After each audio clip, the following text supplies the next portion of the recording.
court. My name is Lady Lily, your court entertainer, and it's not Wednesday. And yet here I am with people because every once in a while I like to surprise you with a one shot. However, today is actually not a one shot. It is the first session. Hello, it is the first session of Hope's Lament, which is a new mini campaign that me and some of the others have collaborated on to kind of have a bigger arc to tie into the current Tway Academy arc. So I'm really excited, and let's get in so we can meet everyone, even though we've met everybody before.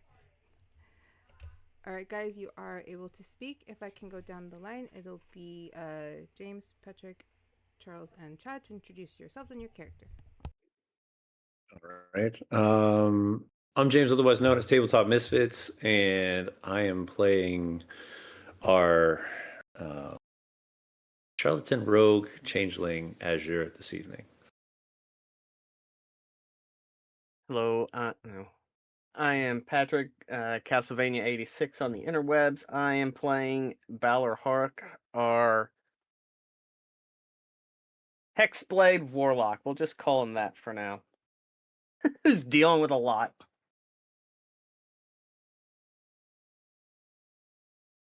Hello, I'm Charles. I'm playing a monk by the name of Dan Sanderman.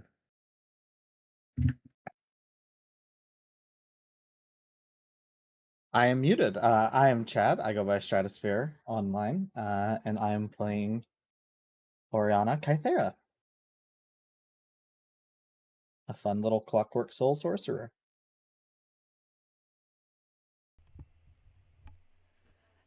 And I'm Lady Lily, the DM, again, because I like to do this entirely too much.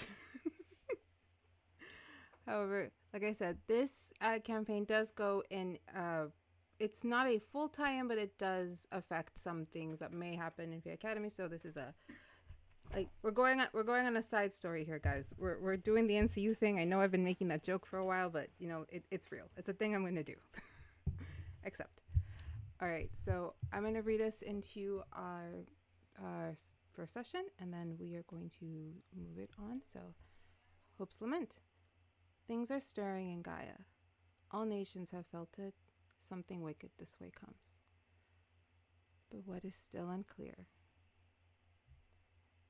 The once bright pastels of Lala Land have begun to dull. The rich greens and magic trees of Zelenska showing signs of rot, while Aurely sees the waters that crash against their shores growing darker. Yes, something wicked has marked Gaia as its destination. However, for those who have not ignored these signs, those who keep their ear to the ground and venture into situations they have no need to venture into, have also noticed a thread that leads to one place, or rather, one person. Phineas Shelby has become both an infamous and allotted figure in Gaia. His aggression and violence constantly overlooked when he turns around and gives generously to this charity or that. Many citizens in different places consider him a good philanthropist and ruthlessly defend his character. This has made him a rather difficult man to go up against. Fear has kept those he has used and hurt silent, while politics muddy the waters, making him close to untouchable. So it was only a matter of time before anyone, fought back.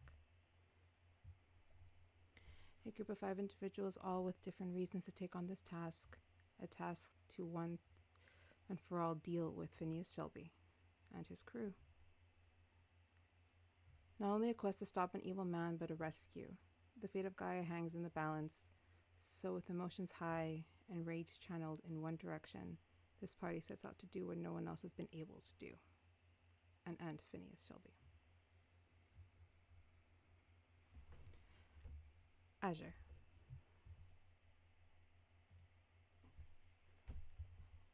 You've had sleepless, or rather dreamless nights the past few days.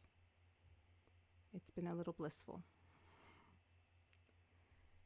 But tonight, you find yourself in a recognizable void, with the sight not too far off of a woman with a band across her eyes and red hair flowing. Only she is not standing, but kneeling on the ground, distraught on her expression.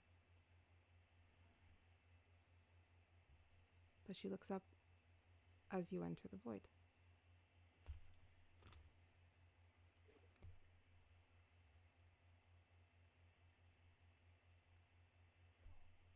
Another sleepless night, it seems. I don't mean to keep you awake. And yet, for the last 2 weeks, you've kept me awake every evening. I'm concerned, worried, and I don't know how to do this. I guess I'm just subconsciously doing this. Because at least I feel in control.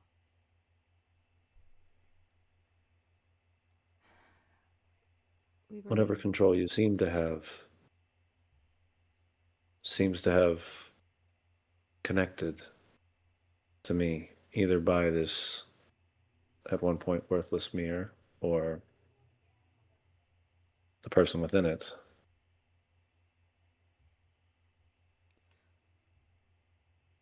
The tides speak of faded vines. Maybe ours just intertwined.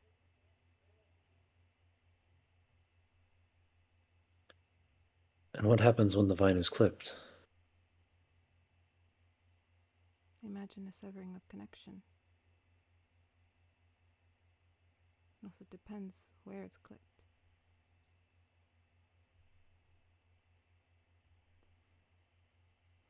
We weren't able to save anyone. We were too late when we arrived at the school.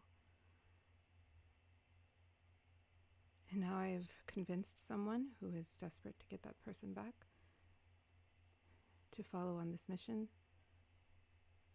And I don't know if I did the right thing. I made a promise I don't know if I can keep. I still have no idea why I've been entwined in all of this. In all honesty, I was just looking for my sister. And apparently I found much more. Your sister. And you see Isamar's head kind of tilt back and her eyes kind of glow gold through the band.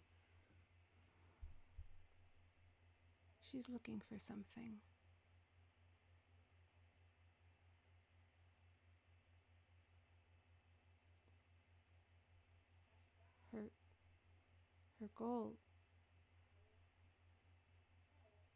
Her goal is dangerous.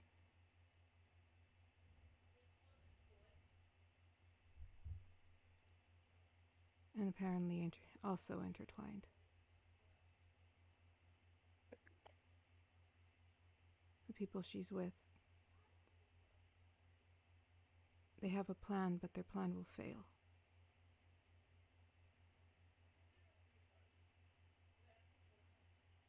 Like 2 points in a circle, my sister and I are intertwined, usually at all times. However, between you and that thing in the mirror, both of which have become nothing less than an extremely uncomfortable sleep, have now asked me to do something that, in all honesty, I had no freedom or will or care to do so. But now, after seeing this person and knowing this person,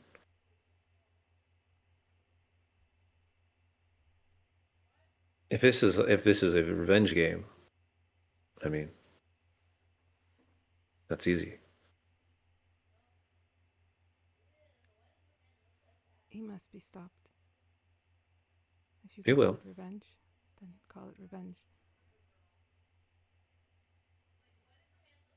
I call it mercy, truthfully. I believe living in this rock, especially in his state of mind, probably be a worse death than what he's going to be provided. However, if a quick death is what he needs, I'm more than happy to take care of it. I asked too much. I ask nonetheless. So, we should arrive in Marimadport in a fortnight.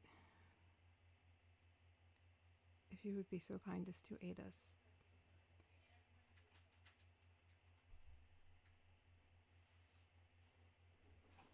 I'm not a good person. I don't plan to be a good person.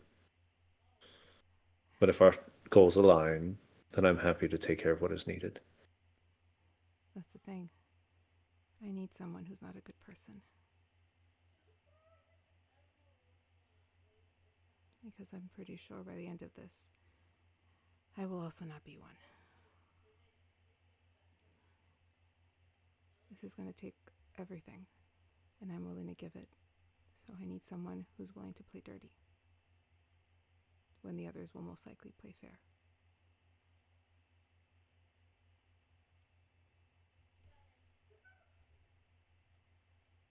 As long as you can make sure that my sister is taken care of.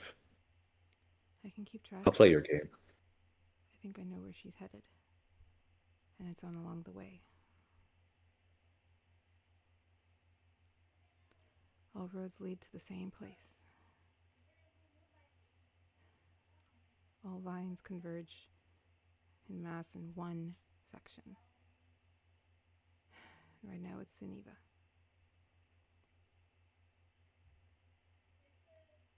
A fortnight. A ship will be there, and so will I, and the others I've recruited. And some who will just find their way to us. Interesting how things like that work. And he kind of just stares off into the void, kind of almost in this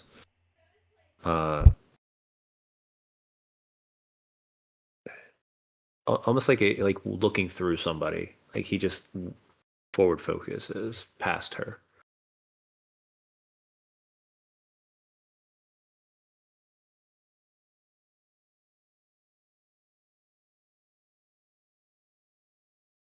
And as he does so, outside of the void, outside of his dream, he's going to start playing with unraveling the mirror.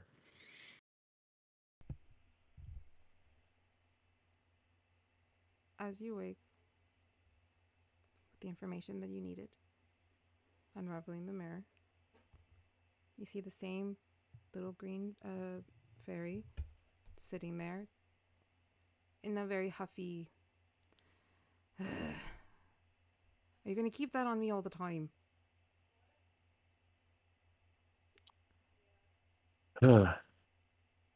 Seems you haven't learned yet, have you? I don't Keep what know. on you? If I don't hide the mirror, then other people know it's here. By keeping that cloth over top of it, it's probably the only reason you're still alive. The only reason you're still alive is because I am here. You didn't hand over the mirror. Still had And then once to again, fly. you know, there's a part of me that wonders why I kept the mirror as well. However, something just told me that whatever promises I did make wouldn't have been held up anyways. Whenever people seek me, it tends to be for these things. Interesting enough, I wasn't seeking you. No, You've just seemed to fall into my lap. a lot of things been falling into your lap. Not the right things, that's for sure. I've been here alone for a very long time, so it's been a dry spell. He's just very indignant on that comment.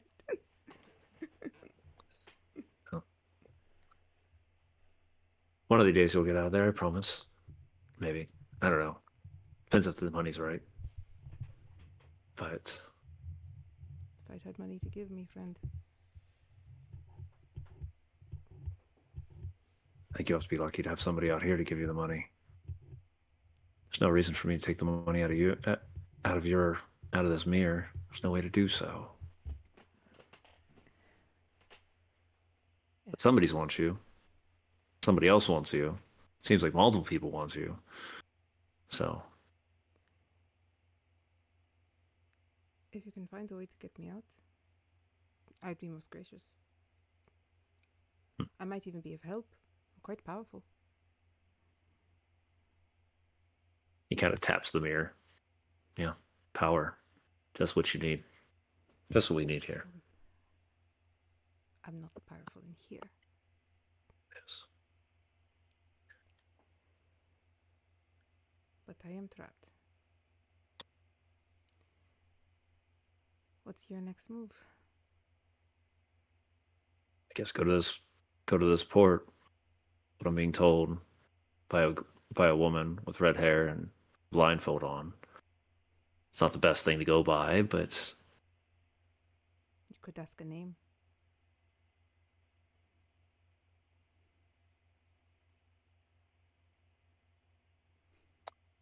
something tells me when they come from a dream world, they really know where they're going anyways. So I'm supposed to meet this person there, so we'll see if this arrives.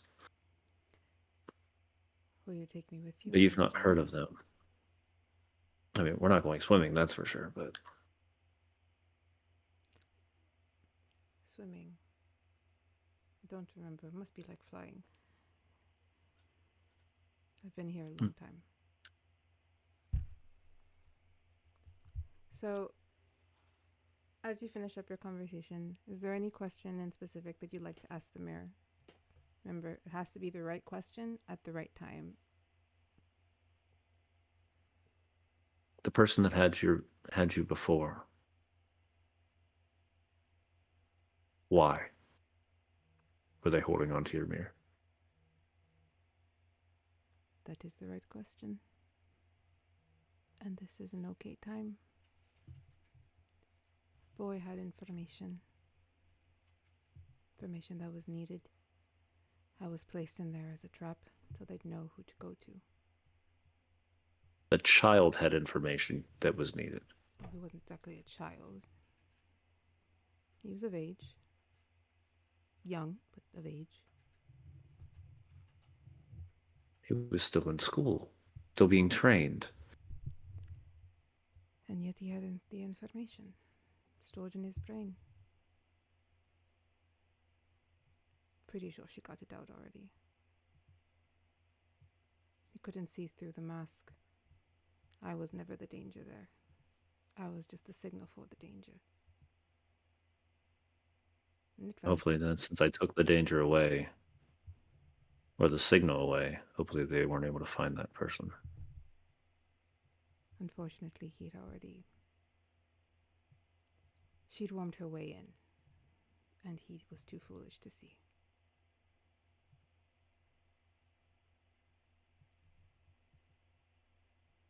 I don't know what happened with that, but I imagine if things are moving forward, if you're feeling this call to help end him, then she must have gotten what she needed. Oh no, I have no call to end this band because of something that has already been done. This man has been torturing my life for years. This is personal. And I'll make sure it's done right. What that man did to my father alone is enough to kill that man 1,000 times. Let alone now what he potentially could be doing to my sister. Then it's on a hero's quest you must go. I think we'll look the other direction on the hero thing, but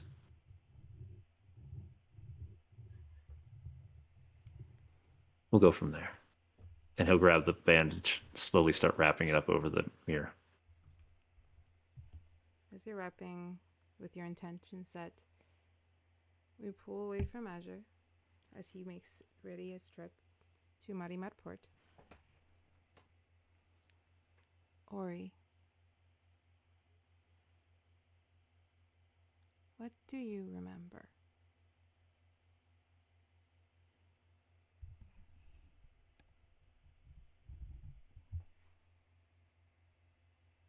Darkness.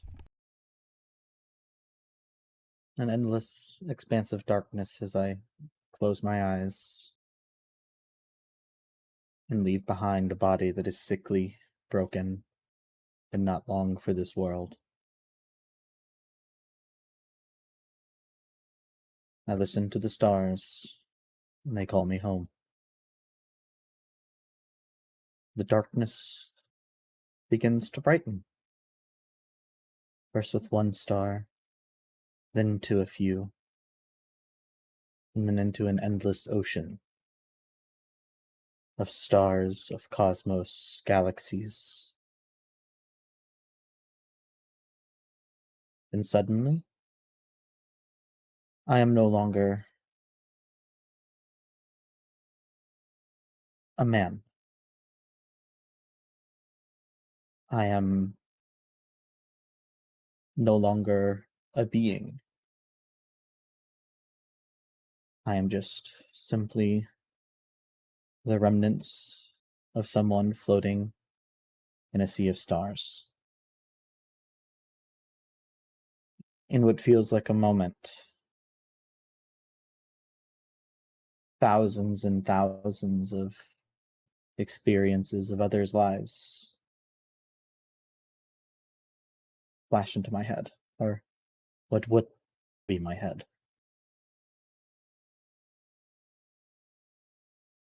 I see their life experiences,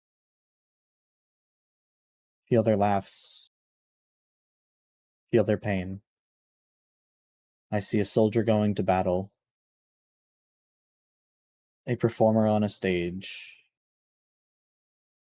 and a mother holding her child.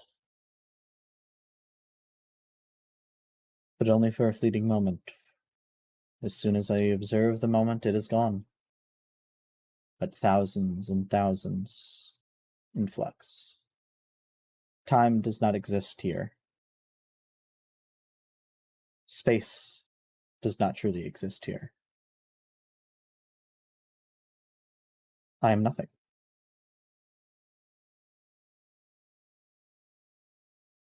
But I can feel myself drawn towards something that shouldn't be.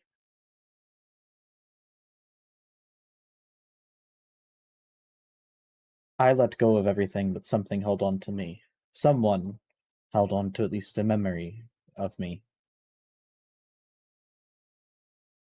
And so I can't truly be nothing. So I sit in limbo. Not gone, but not there. A paradox. Yearning. I wish I could go see them. I wish I could have said goodbye. I wish I could have done more.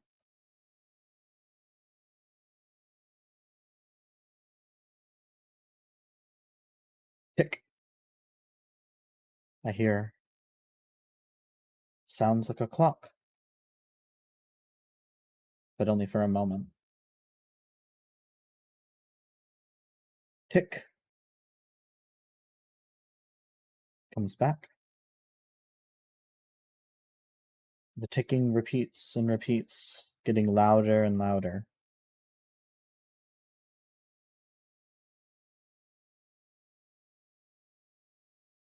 As I try to focus,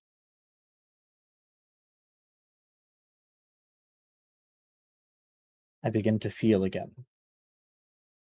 I begin to see again. To hear. To hurt. To feel. To be.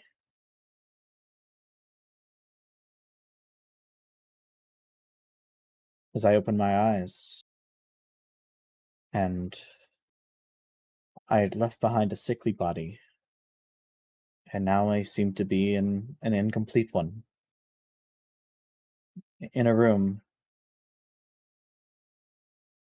with only two people, both staring at me in confusion.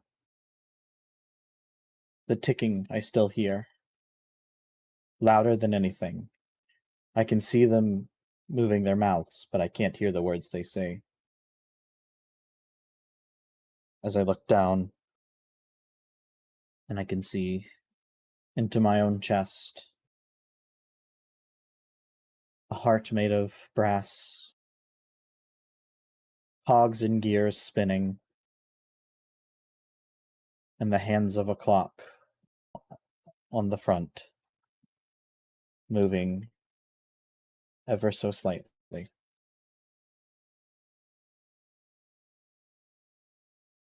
After a few moments, the ticking begins to quiet, and I look around and try to get my bearings. I attempt to stand, but I don't know how anymore. I try to speak, but I don't know how. So I just reach an arm out.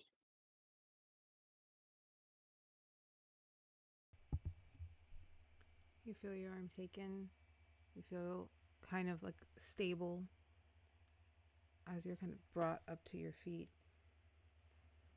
You hear a very, I wouldn't say soft, but I'd definitely say gentle, if not stern sounding voice. Just like whoa, whoa, whoa. Stop. Breathe. Or just exist. Don't try to do too much.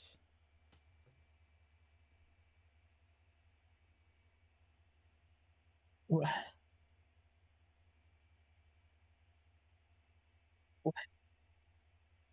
What? Where? What? Where? You ask where. My comment is a bit difficult, but where you are is at my manor in Zelenska. Or rather, we're in Colton currently. In the nation of Zelenska. You constructed yourself on my grounds. We just brought you here as you finished.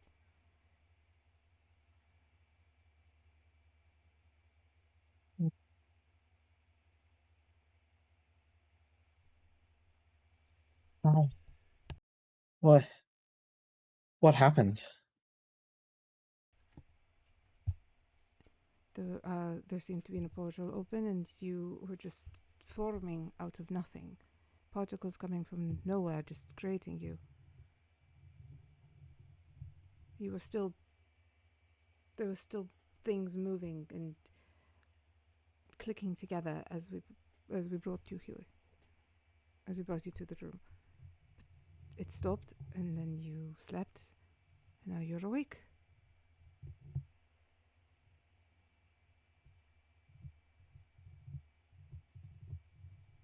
I instinctively go to cough, as I was used to the last time I had a physical form, the sickness keeping my body frail. But as I go to feel and go to cough, I realize that I don't feel sick. Pardon me. Do you need water? Yes. Hear like snap. Water, and some tea, please. It's alright. Do you wish to sit?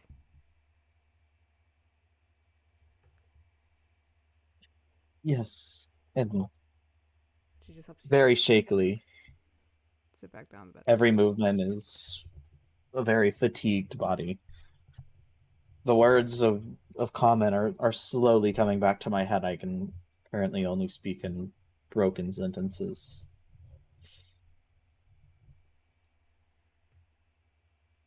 so first things first. My name is Nivoria. I'm an ambassador for the High Priestess Josephine. And where did he go? And your name?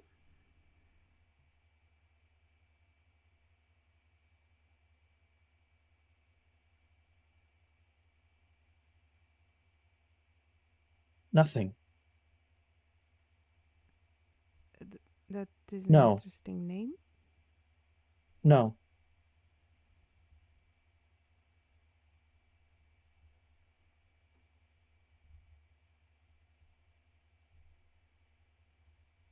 Oriana. Oriana, that is a lovely name. Where are you from, Oriana?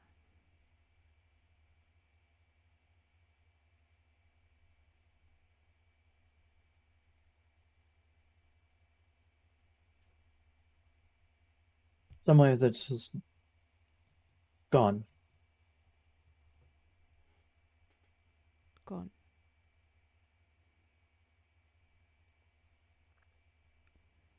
My home.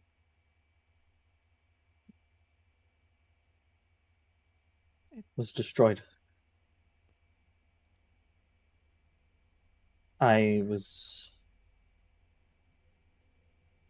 Memories are starting to flood back. My body was sick. So I was fearful of death. So I ran.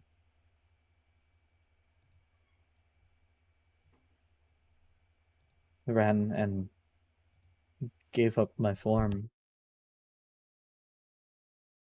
It was in the astral sea. It felt like thousands of years.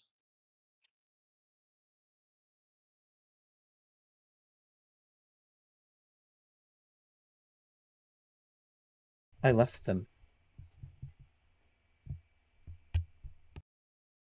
You left your family?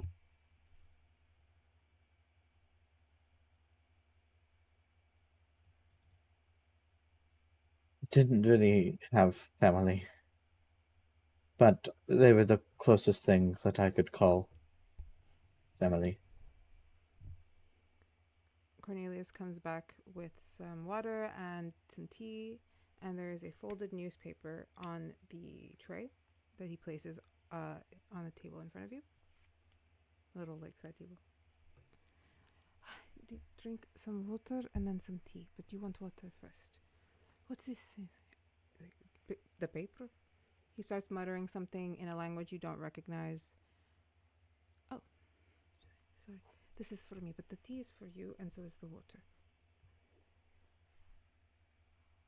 Can I read anything that's on the paper? Can I read the language that's there? You see that the language is common. And on the front page of this paper, there is a big picture of a castle and a row of multiple different people. She hands you the water, and she kind of just looks at as she opens it up, and she's reading the article, and you're able to read the headline, which just says "Fey Academy a success."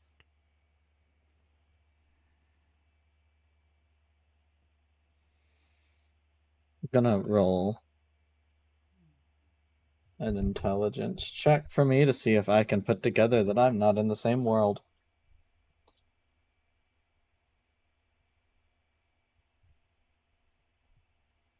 I'd say a 15 would put that together. So I'll say yeah.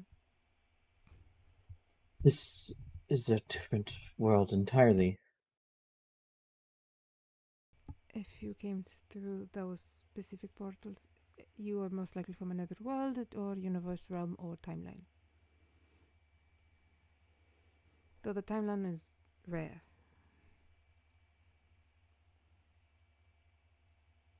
I just want to try to read some of the newspaper to see if I can learn anything about what the world is called or anything like that. When you look over at the newspaper that she's holding as you're studying it, you see the picture a little clearer, and a face becomes familiar.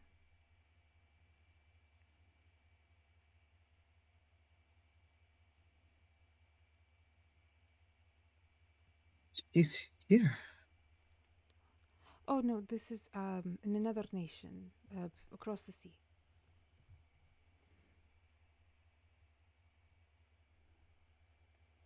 No, she's here. Do you In this recognize world, this.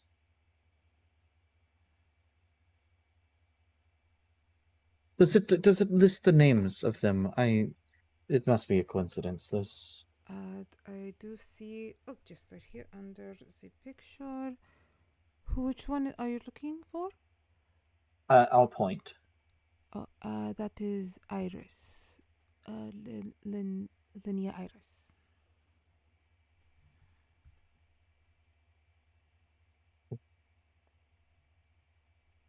From my world. I As and I'll try to stand up at this point, but fail and like she hands you the paper fall. to get a better look. As you're looking at it, that is clearly her. That is her name in the under the picture, along with a couple others. One of them being Senric. Navoria looks at you. That is your friend? Just one of my friends. Yes, and I'm not sure how she got here, how she's still alive. It's been thousands of years. At least I think it's been thousands of years. Oh, you're a timeline one. Okay. Timeline sometimes works different. You may have existed for thousands of years, but the magic pulled you back to this timeline.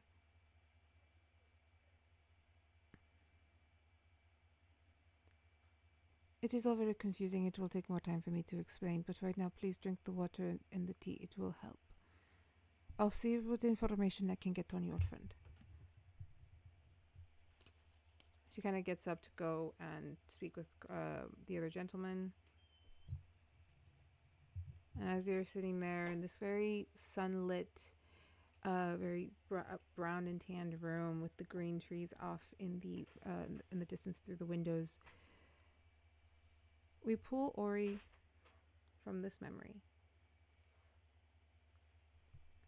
of when he realized, most likely, how and why he was pulled from the astral sea. To him, looking out the window of a carriage as it goes down the coastline, the sounds of splashing water, running children, music off in the distance. I do have the map up, it's just not up on the thing, but if you're in the map on D&D Beyond, you see your carriage pulling up to a massive city, or massive port city, that is nothing but teals and tans and these vibrant ocean colors. Boats flanking in and out. As you start to pull in through the docks.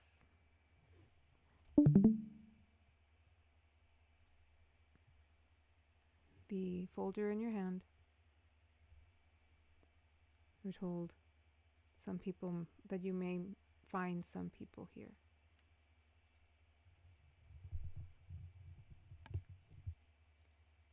And as you're arriving there, we're going to move the scene.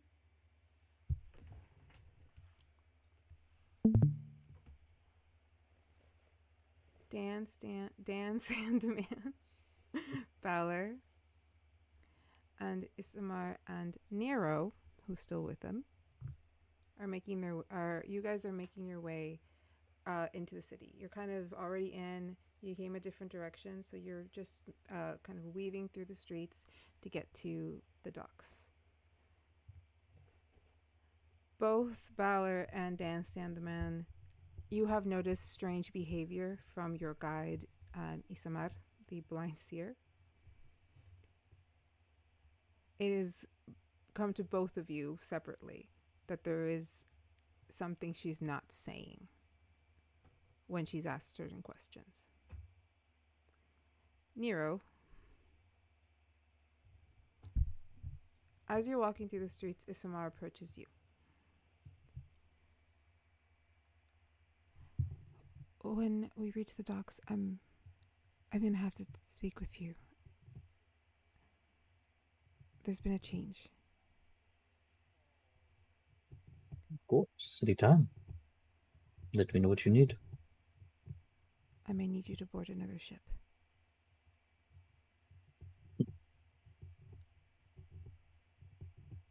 There is an alchemist's lab in Onyx.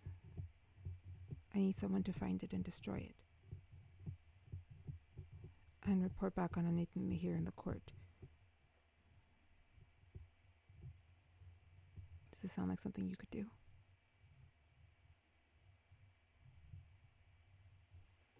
Is there a chance I'll get to take a stab at any of the bigwigs while I'm there? You know, take them down a peg or two. You know how I like to do. Mind your timing, and I'll let you have both the king and queen of Onyx if you want. If you can get through the queen's bubble.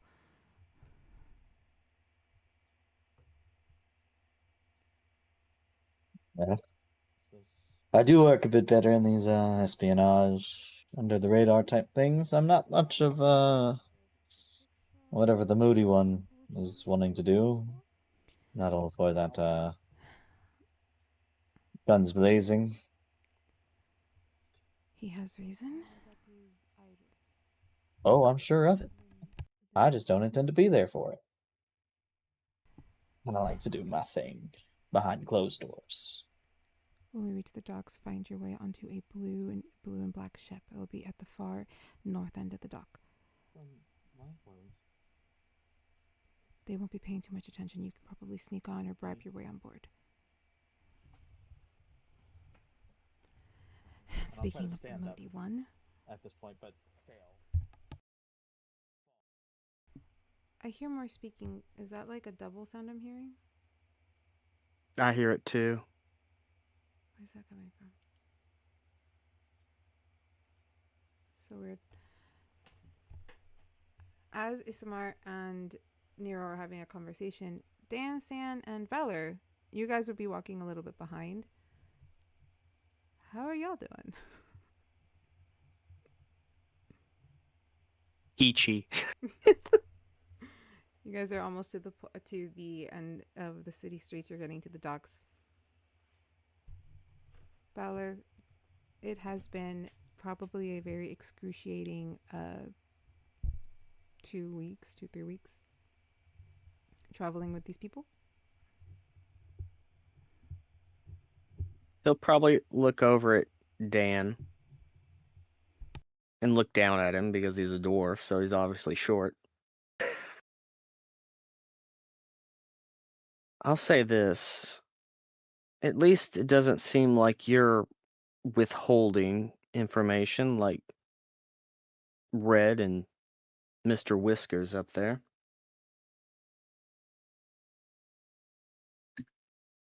About? Look, we've been on the road for 2 weeks.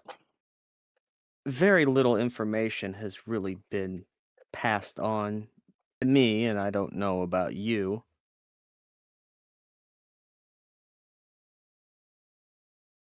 I'm just starting to get a little leery of them, too.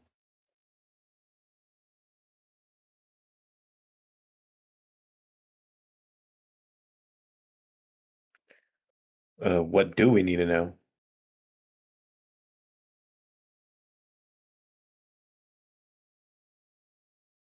Is there anyone else besides us? She acted like she had a plan, but it doesn't seem like there's much of a plan. Maybe Just some to get on stages. just to get on a boat. No, we had to be sneaky about it. Couldn't just show up. Probably gonna get here a lot faster, if anything. Look, I just think we could have been a little bit more faster, and at times probably not something we have on our side right now.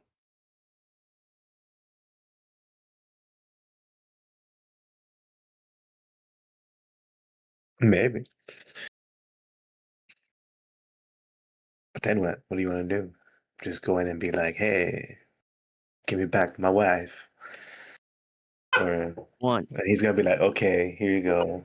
Sorry to have bothered you. first of all, not my wife. Also, at least that would be a plan compared to what we have. They'd probably expect somebody to sneak in. Well, nobody would expect somebody just to go guns blazing. Well, I Or in mean, your case, fist blazing. but aren't you going back to where you were? That's where that prison place is, isn't it? Well, I think I left something in my cell. I don't know, didn't they? But they purged everything, so there's probably nothing left.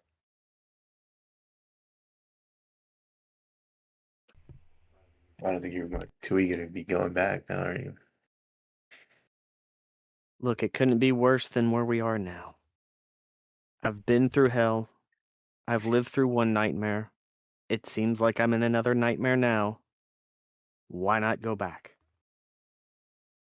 Plus, we don't know much about the guy other than he's the sneaky fuck. All I know Already. about him is everybody has let this man get away with everything known possible and nobody's ever done anything. They've just let him go about it. Now they're realizing maybe they should have done something quite a bit ago. So now we have to go clean up somebody's mess. Do you think it's because they live a long time? They might be Everybody bored. else, I don't know. It just seems that nobody ever wants to do anything or put any initiative to end anything. But then, how long can this guy live, anyways? Let's say, what does he want, anyways? Does he want to be some kind of leader or something? Like, couldn't he just bought like his own island or something? Like, what is up with these complicated plans? Like, I know, right? Well, then apparently he has two other brothers, and like, are they just as bad as this guy? is that why he wants your wife?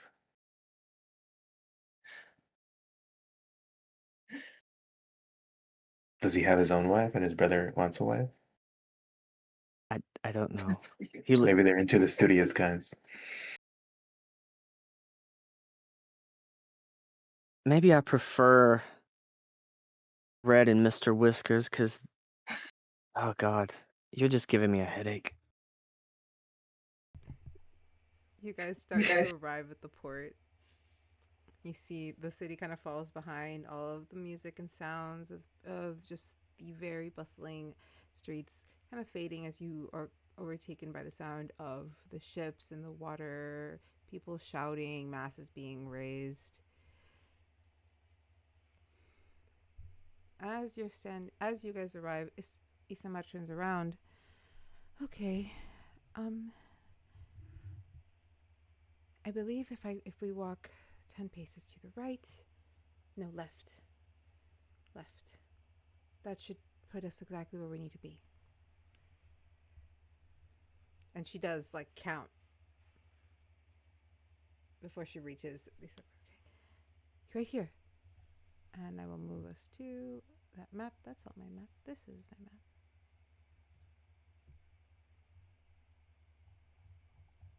You guys can place yourselves or have me place you, whichever.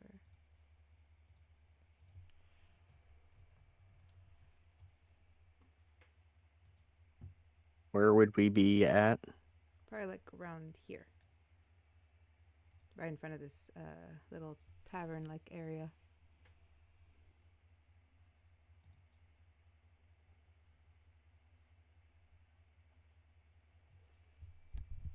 Only one of my characters is showing up here. Oh,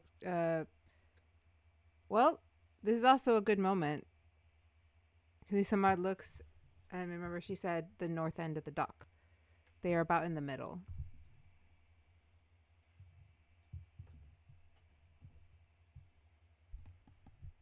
You could also put two Oris and just rename one Nero. Okay.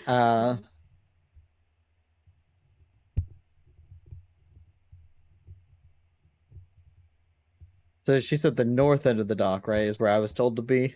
Yeah. Okay. But you're gonna go on a different ship. Dan, then you need a Nero- bath. You're all covered in soot. Nero's gonna be here. Can I rename this? I don't think I can. Oh, I can.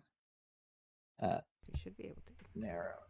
Narrow's gonna. Oh, it didn't save. Save. Narrow's still gonna be here for the first bit of this, just to make sure there's nothing else, and then Bafik. I don't know where actual Ori's gonna be at the moment because I don't know where Ori I'm coming is from. Ori would be like at the top of the map. He's going to be coming down towards the same direction they are. Yeah, right there. But you guys arrive, and Azure, you would also have arrived by now. It's up to you when you want to pop up. But How active does this port look right now? there are a good amount of crewmen and just people who are walking about. Some who are loading things onto the ships. I wasn't able to put the ships on there, but there's roughly about 7 ships just kind of along the docks. You are currently standing in front of a very, very large one with really big sails. But yeah, there's movement and bustle. Oh, they're standing in front of one. Sorry. Azure will kind of stay at a far gate from everybody else, trying to clock eyes or trying to clock Isamar wherever she is. But at the same time, he's just keeping an eye on everyone. Is there anybody that he's seen before that he would know? And Dan. And Dan. Nara and Dan are there. Nero looks super out of place here too, because Nero is like a snowcat that is normally in Kezia doing shit. So like I'm still in the winter coat at this port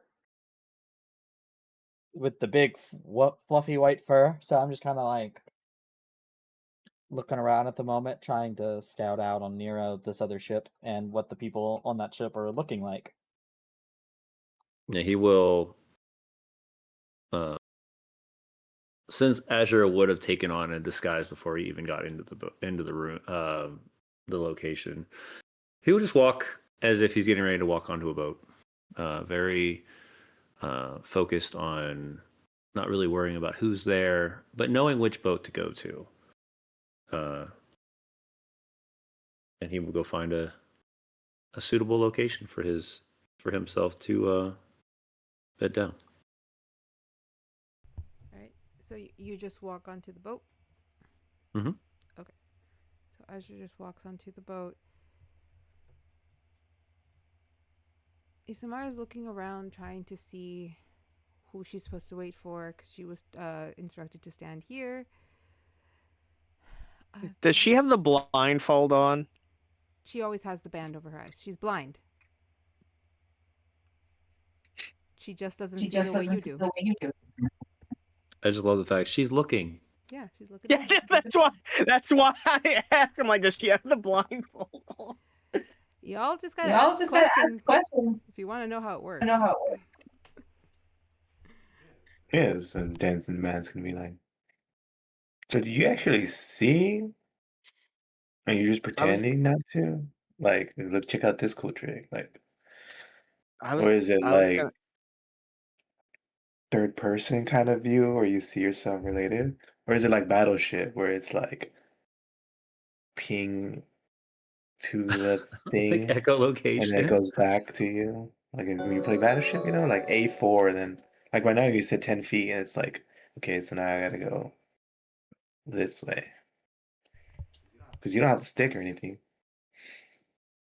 After hearing what you're saying, it's almost like the blind is leading the blind right now. What's Battleship? I also have that question. I was blessed with the eye of the fates. I see through them. Through this eye. And you just kind of see their forehead kind of split. Then I look out. She closes it. It cost me my sight. But yes, I have to directionally turn my head for it to see. So you don't see from their angle, it's just from your POV, not theirs. It's hard to explain. It's like a kaleidoscope at times. Oh, so it's not like a security guard kind of thing, where it's like this fate is looking at this one's looking at this one, and the other one's looking at this one. No. They see it through the lines. This all makes more sense to me. What were you gonna Dan, say? how much have you drank this morning? Do people count? Normal people do. Do obviously you don't. Is that what we're here? Isn't there a tavern right there? Yeah. Oh, you questioned me. I didn't bring us to this tavern. Blindy did. That's probably how Pretty she boy. lost her eyesight then. Hey, pretty boy, I got a question for you real quick. Yeah, what is it? Not you. Why you gotta be more specific? Moody boy. I got a question for you. Can I, if I could, these little crystal things, could we exchange some contact information so I can have a point of contact as I am about to take my leave? Oh, you want my crystal? Just a way for me to message you. When we left the school, I threw it in the woods because I don't want anybody tracking me. I don't trust any of the. If we're trying to be sneaky and we have something that could potentially let someone know where we're at, I'm not carrying that around. Well, that's why you do what I do. And I lift my coat, and there's like 17 burners. You just don't use the same one for more than a day. None of these are turned on until I need them.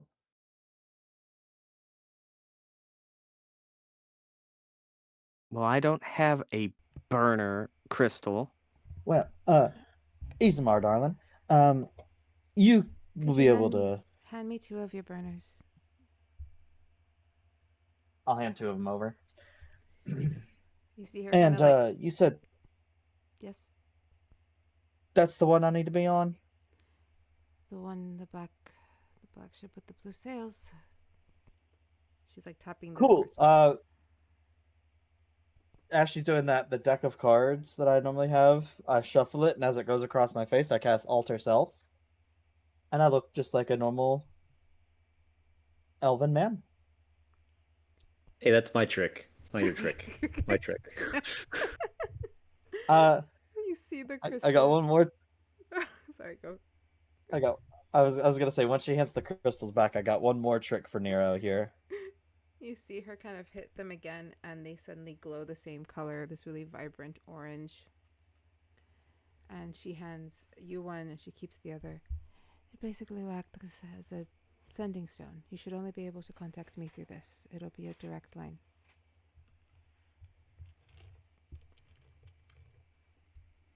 Well, best of luck to you all in your goal. I'm gonna do a little bit of my own thing here. Remember, Been a pleasure. find it, destroy it, get as much information as you can. Of course. And Nero will kind of step up on the railing as this elven man, fall backwards, and as I fall backwards, I'm going to cast Dimension Door and visualize myself kind of on the other ship where some boxes are in an area where I'm not going to be immediately noticed. I'm going to Dimension Door onto the ship. I'll give you. I so want to cast counter spell, so he just falls in. But why? I mean, player decision, but why? I want to. However, Nero, could you give me a stealth at advantage, please? Because you are still trying to hide. The other that's question is like, have you ever been on that ship? Dimension Door. This is the fun part about Dimension Door. Dimension Door is specifically reading the description of the spell. That's the wrong character. Teleport yourself from your current location to any other spot within range. You arrive at the spot desired. It can be a place you see, one you can visualize, or you can describe by stating distance and direction. You can see the ship. But if you've don't never have- been inside a ship, how could you see it? I'm visualizing on the top where all the boxes are, Oh, where they're okay. stocking up all the boxes. I guess. So I can still see it. And I don't even have to see it as long as I can visualize inside of there. I don't have to technically. Yeah, It's weird. You could visualize it. You might end up in a different ship because there's 7 I ships might. That's around. what I was thinking too. I was like, wait, but like which cabin? I'm going to like the deck where they've got some boxes stacked Yeah. up to teleport behind, and then I'm just gonna play it cool like I'm meant to be on that ship. All right. And if anyone tries to question me, they might have their mind fucked with. So they shouldn't. But stealth with advantage here.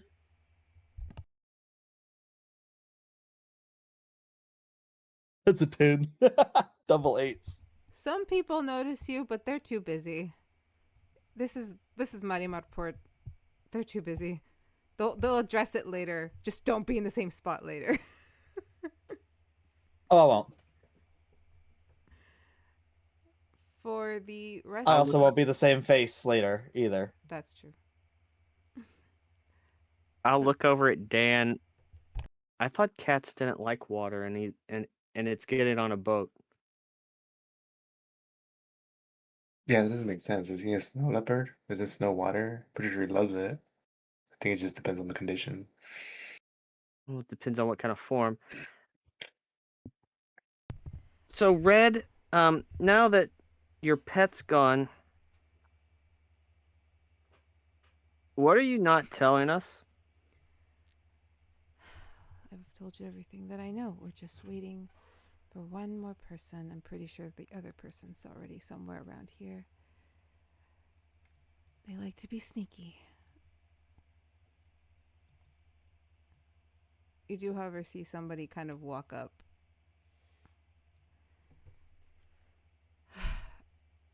There was supposed to be more of you.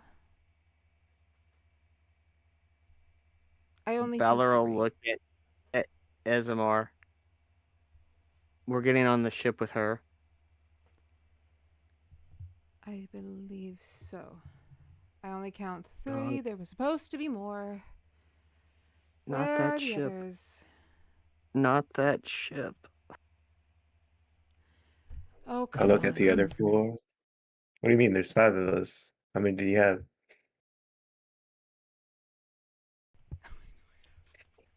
What? Sorry. What? Above table. What?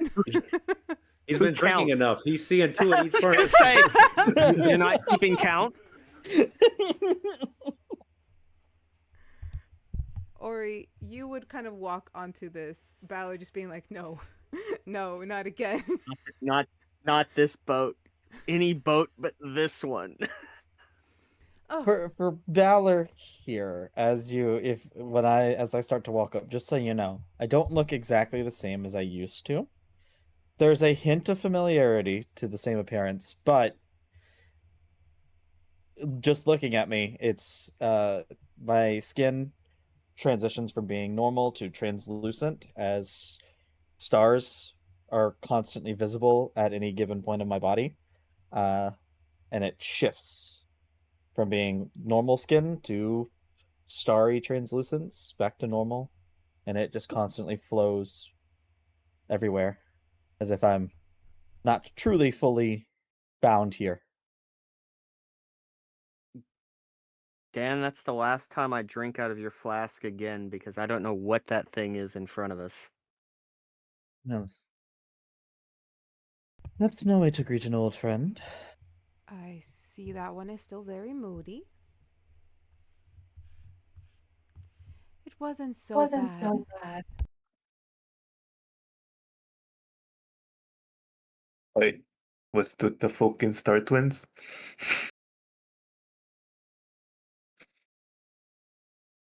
But you're telling me you don't recognize me? I have no idea who you are or Are what they you also are. your wives? How many wives do you got, friend?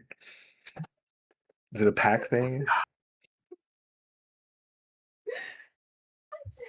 What is wrong with you? He's developed a harem. Leave him alone. You're saying I'm the one that's drunk. I don't know, I'm asking questions. You're so upset how we didn't have answers. Best way to remedy that is by asking questions. But your questions make no sense. But still that. Oh my god. Maybe you haven't drinking enough, that's why. You come from the astral sea. Yes, I spent some time there. It's left its mark. Someone didn't think I would make it there. And when I went, I left them with one job. And yet here I am. Okay, this sounds like Valid. an ex-wife. Am I close? I don't have an ex-wife. I don't have a wife. I don't know what this person's talking about.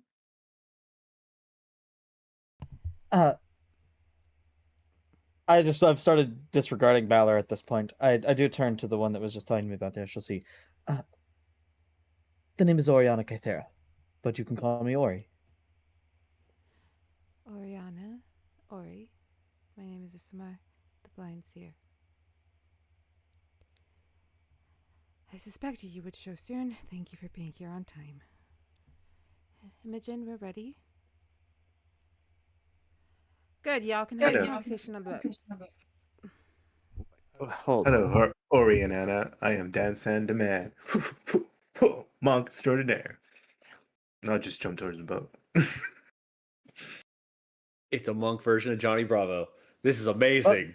You've certainly gotten yourself a nice little group going here, Valor. I believe we might have some catching up to do.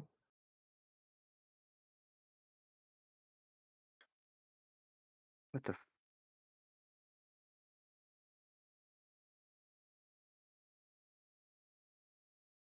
On the boat. There's enough problems on the boat. There'll be more problems on the boat. God, what have I gotten myself into? As you say that and you walk on the boat, you just see the individual kind of sitting on one of the boxes, kind of feet propped up, just waiting, hands crossed, whistling a very unique, very familiar tune.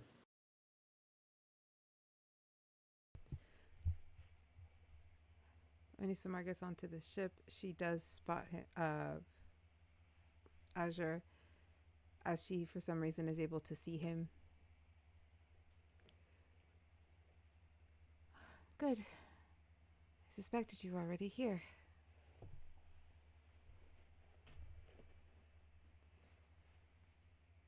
These are the individuals. So this is it. We're missing Leora. This is But she'll find her way to us. fantastic.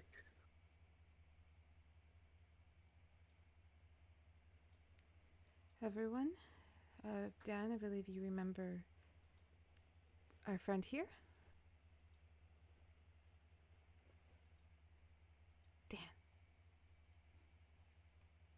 What? Drinking again? I see. It's all right. No mind to him. It's fine. He's an acquired taste. Why am I gonna judge? She's the one that brought us to a tavern. But we didn't go I in. didn't see you was there. Do you believe that? I don't believe that. She probably knows the special of the day. How long are we going to be on this boat?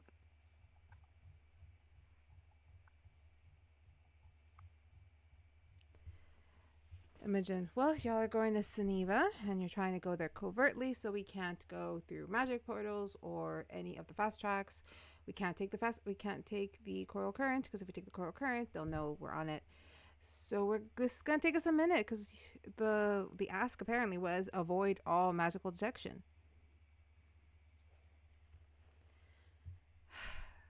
Now that we're all here, get acquainted with yourselves. I have to go inform the captain. Oh, have mercy on us. And Imogen walks off to speak with the captain. That's such a weird way to tell us to go jerk off while we wait. She didn't tell us to go. It's gonna be a long ass boat ride. I'm incapable of that. I don't have the facilities in this current body. Doesn't seem like you have the facilities for anything in that current body. It looks like it's fading away. Oh, quite so. There's and Hopefully a heavy wind doesn't just pick you up and drift you off. Oh, no worries. I pull down my shirt a little bit. You can see straight through my chest. I'm not truly here. I'm not real. I don't know. But I Oh, we use it can- to my advantage. We can find out if you're real or not. Oh, I can still hurt and bleed. Oh, well. I I figured we would just- find out. Hold on. Oh, I've tried. Yes, The Bally, your name's best friend is familiar. back. The name's familiar. But there's no way you're him. One, there's no cough. 2, you Shit. didn't look like that the last time I saw you. True, but the last time you saw me, I gave up my physical form because I was dying of an incurable disease and put myself away in the astral sea in order to try to gain knowledge and ended up here. Let me tick some things off here. We're trying to get Linnea. We spent some time in the town together, not too much, but then we had left. You had, of course, made fun of me numerous times because you thought I was crazy when I said the world was ending, which I wasn't crazy. I That's was to be sick. determined, but sure. Yeah. Plus, anyways, on the long enough timeline, isn't it always ending? And look, I used to be one who channeled the stars, and now I am one. Anything else you want me to do to prove Azure myself? kind of tilts his head like a dog that's really lost in thought for a moment. All right. But you're not crazy, right? So let me ask you this. When the going gets tough, are you going to run away like you did last time? Are you going to leave was- more than a note? If I was going to run away, I wouldn't have been here in the first place.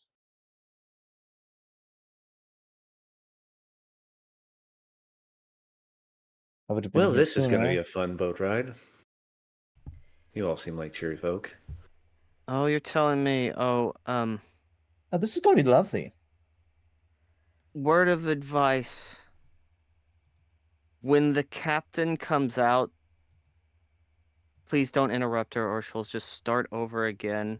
It's best just to not talk to her because you'll thank me later. At that, you guys see Imogen kind of walk out in a. She seems upset. And if I have to scroll up high enough. Okay. She seems kind of upset as she's holding a scroll. Everyone, pay attention, please, because then I have to repeat myself. She unfurls the scroll. Ladies and germs, you are all about to be graced with greatness. You are amongst a legend. You are in the presence of the woman, no, goddess, that single-handedly defeated 3 monstrous krakens with only her pure grit, wits, and determination. Put your heart into it! Determination to protect the rest of her defeated crew. This hero saved countless lives during the Lala Land fashion show. Are you serious? Really quick. Your name was again? My name is Imogen. Using her cunning, she vanquished hot, isn't she? Do you want me to read this or not?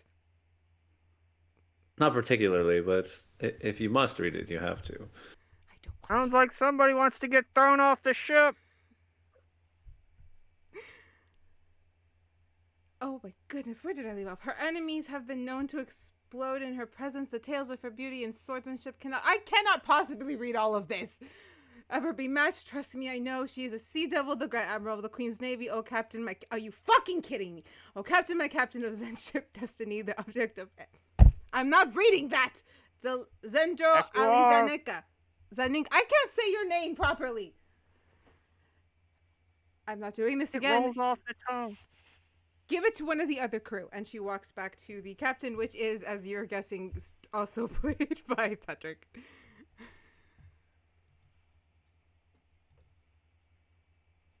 Needs a little bit of work,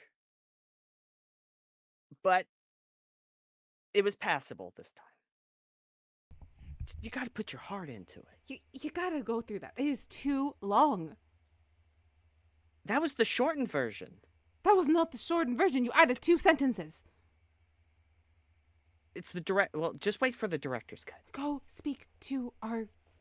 Go be a captain and go reassure that we're going to make it to where they have to go safely. All right? That's your job. Go. Okay. As she walks by, she slaps Imogen on the ass. Okay.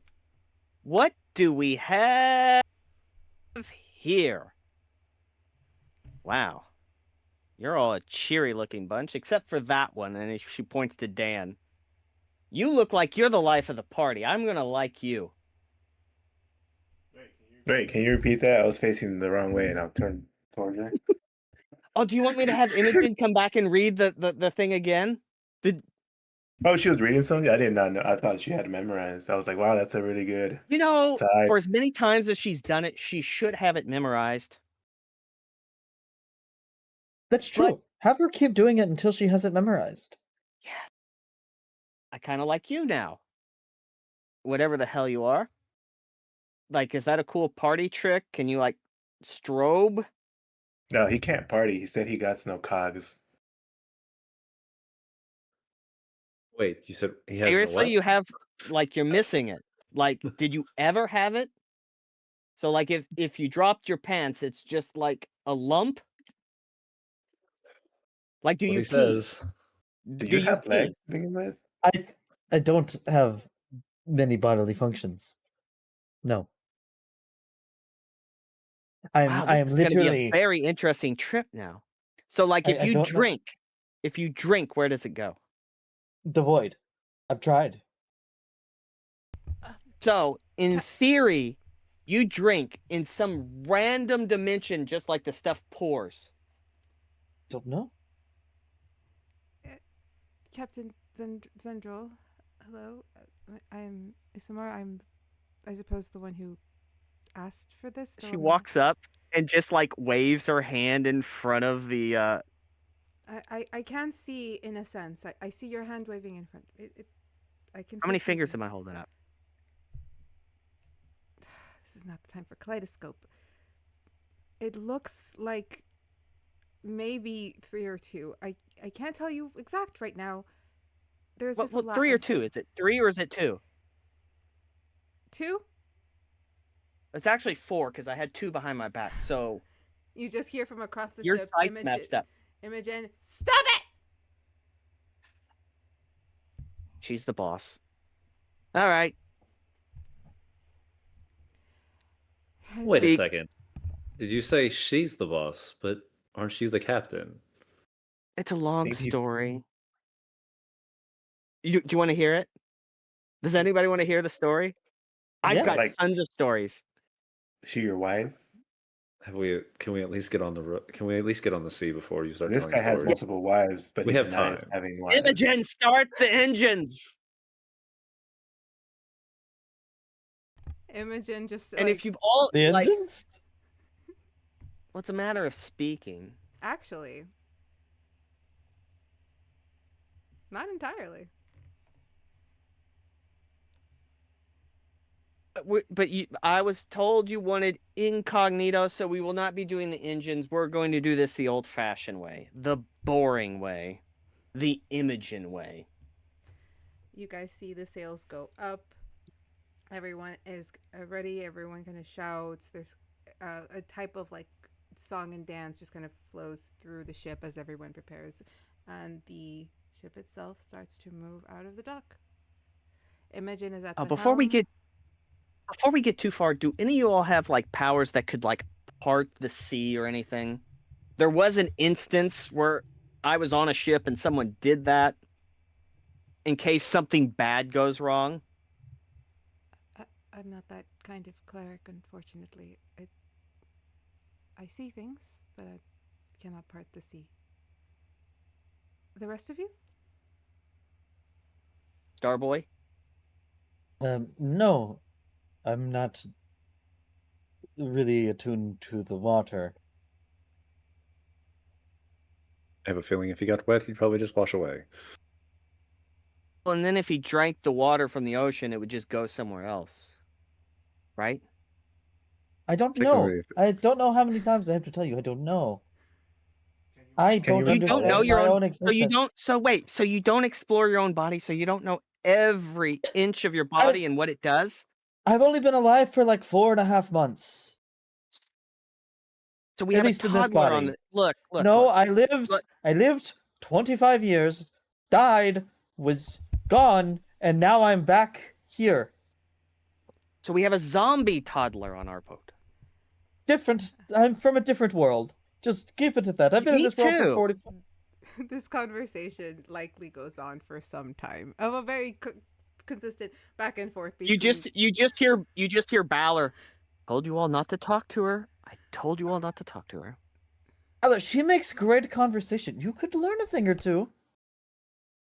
You always were pretty bad You at want the a drink? talking thing. Yes, I would love one. A lot's changed since then. No, trust me, we have some catching up to do.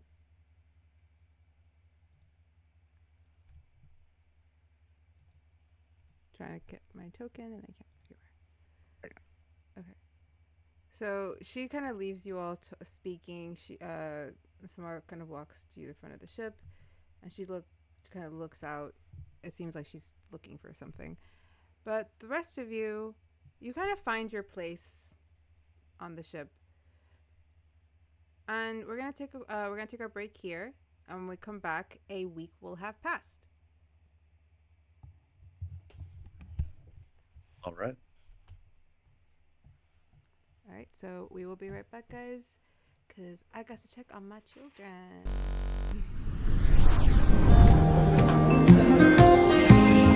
There comes a soldier who carries a mighty sword. He will tear your city down. Olay, olay, Lord. Olay, olay, Lord. He will tear your city down. Olay, olay, Lord.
what just happened.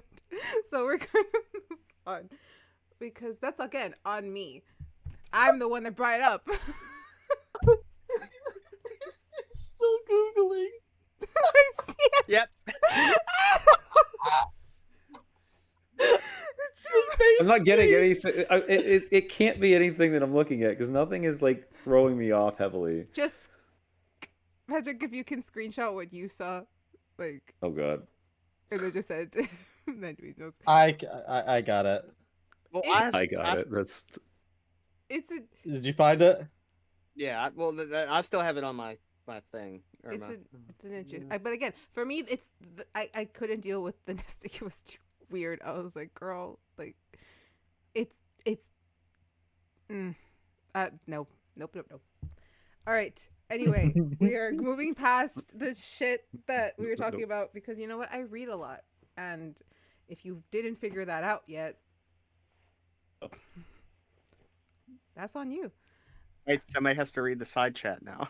No. Les digo que no, malditos. All right. It has been about a week since you have boarded the Zen ship's Destiny. The crew are relatively pleasant. They do their job, they drink, they play cards, they invite you guys. There's been gambling. There's been one or two fights. Probably Dan Stan the man. Well, not like That's full racist. Fights. Not like full fights, but like play fights, fun, roughhousing. People get bored on a ship. But the waters have been relatively calm. A lot of zigging and zagging.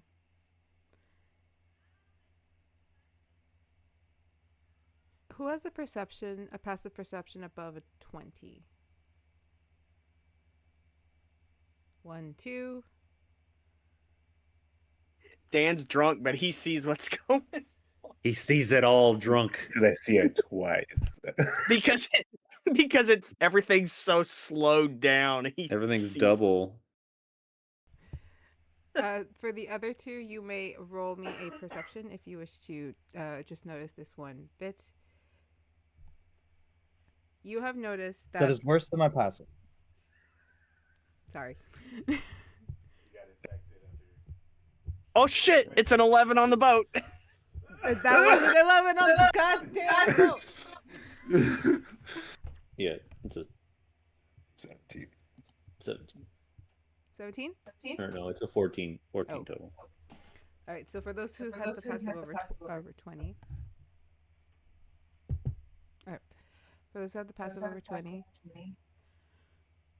you have noticed that every so often in the day, usually around either the sun being right in the center of the sky or it's setting, sometimes early in the morning, you've noticed Isamar get up, kind of walk as far away as she can from most people, and she takes out the crystal that you know she embedded with the flower petals that Balor gave her from Linnea's bed. No, it's not silver. I mean, it's like a mint green crystal. And you see her kind of meditating over it. She's done this a lot on your travels to the port, but she never seemed to be getting anything. She always said that she got nothing. But you notice her doing it more often.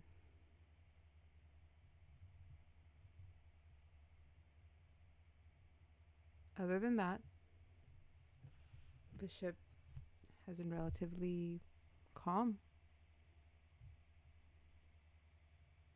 It is right now sometime early evening. The sun has not yet started to descend to set, but it's going to.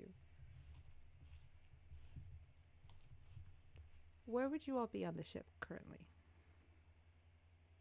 I'm trying to find Zendril. Okay. Listen for the loudest person on the ship. Yeah, I have a question for her. All right. She's at the steering wheel. She's at the The port. mast.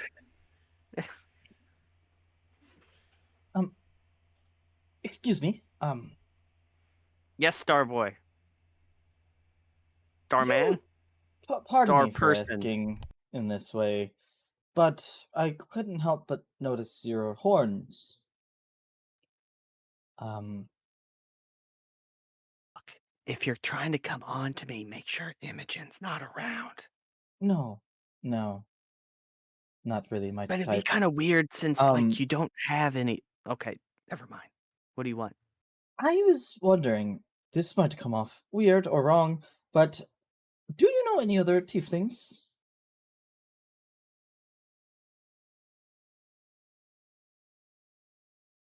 I'm trying to It's a find very one. it's a very loaded question. I'll let it slide because you're pretty cool looking. Would this help? And I'll use minor illusion to generate like a little spinning bust, like just a fake little image of a spinning bust of the tiefling that I saw the night of the ball that stabbed Navoria. White horns. Um, quite a bitch, to be honest. So the entire time that you have met this woman, it has been this lady has just comes across as a joke, like has no cares in the world, but you show that image to her and something just changes. She immediately puts her hand on your shoulder. Why do you want that? Well, I hope it's no offense to you, but I intend to bleed her dry. Remember how earlier I said I liked you? If you did that, I there's only been a few individuals that have gotten one over on yours truly, but don't let anybody know that. That one, if you were able to kill that one,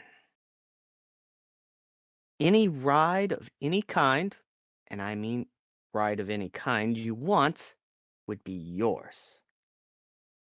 And I know two other friends of mine that would be very appreciative if you took that one out. But let me give you one little bit of advice. That's a tricky one. Oh, I'm aware. Shape I tried to changing, teleporting away. yes, because see, I tried to throw her off a building and it didn't work. Yes, interesting thing about her though, she doesn't seem to be very bright. She was in a complete disguise. I wouldn't have known what she truly looked like, except she seemed to want to taunt me and decided to show me her true self before she teleported away. And lo and behold, I don't think she realized that I was going to make images of her face and plaster them all around everywhere I went, saying, if you see this bitch, kill her. I would say that's probably part of the whole tiefling thing. I don't know if everybody's like me. That seems like something I would do. Well, Sometimes it may be a downfall, but watch out if for I that one. if I'm able to strike her down, I'll bring her back a keepsake, say her blade or a robe or something of Oh, hers. no blade will ever top this one. And she pulls aside. Oh, I would like one of her horns. that can be arranged. I was just saying, of course, I'm not insulting your blade. I was saying it could be a nice trophy to have on the wall of the one who got one over on the great captain. Has a blade no longer? Nah, I'd rather have a horn. Okay. Good luck. If you do hear anything, let me know. So you really have nothing down there. It's just And then the scene moves.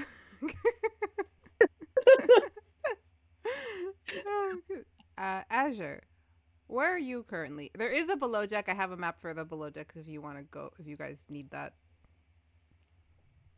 Um, this you said is right before sundown. Yeah, so like the sun is starting to make its turn, like it's already like low in the sky. Hmm. So Azure would take a spot kind of sitting on a barrel towards the back of the boat, just watching the sun go down,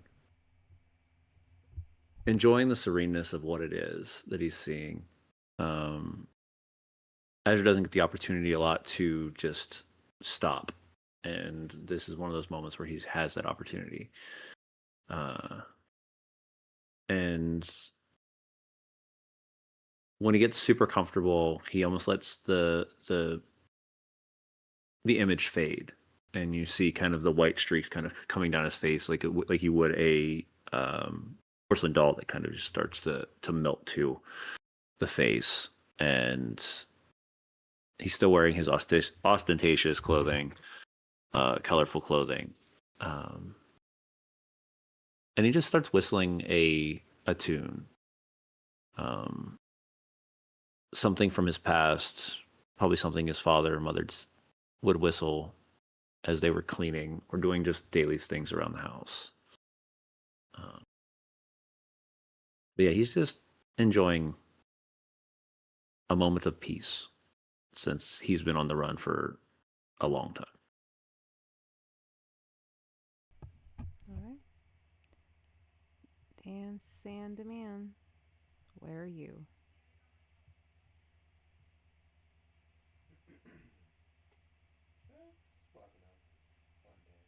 Your mic is still muted. Just walking around up deck, just climbing some things. It's not time to for a daily game of grab ass yet. Just waiting. There's nothing else you do on the boat. He's just walking normal. The swaying of the boat cancels out his swaying, so he just walks around normal. Got the sea legs. Dan Sandeman got the sea legs. Thank you for the raid from Tabletop Misfits. Scared the bejesus out of me. Trying to figure out, I'm like, what happened? I just see her grab her chest. It's so loud in my headphones so that I always know when it happens. But hi, welcome in. Currently, everything is calm. Currently, everything is calm. Daily game of grab ass is gonna start soon though. Might get chaotic. Or They came for the party. fighting. As our DM calls it. Play fighting. Play fighting. Rough housing, leaving it there. Balor, where are you? Yes. I am walking up to Azamar.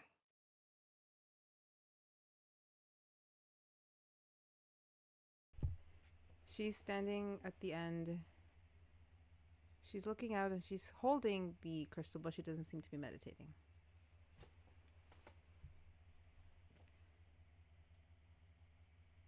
Yes. Did you get anything today? No. We're still too far out of range. I sense something, so I know the tether and the connection is there. But that's all I'm getting. A pulse. Good sign. Mm-hmm.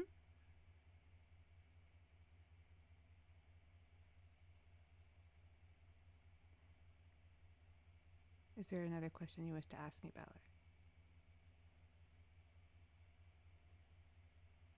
Are you hiding something? Why would you say that? I would say it was something in your eyes, but I'm getting kind of an odd feeling from you. Does the young woman we're trying to rescue enjoy this humor? Sometimes.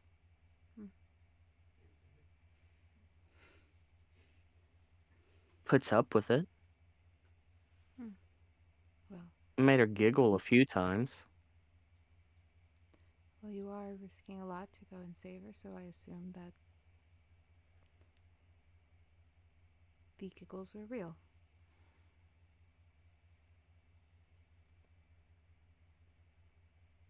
You know, Before we got here,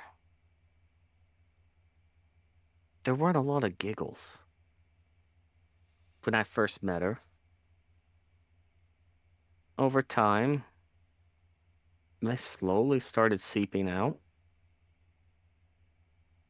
Then after I showed up at the school, it seemed like everything was happy and giggles, something that I'd really never seen from her.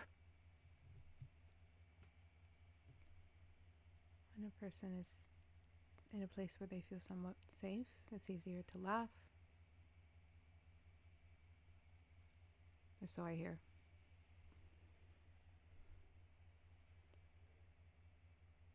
Just right now, there's not a whole lot of laughter. No, just a quick pulse.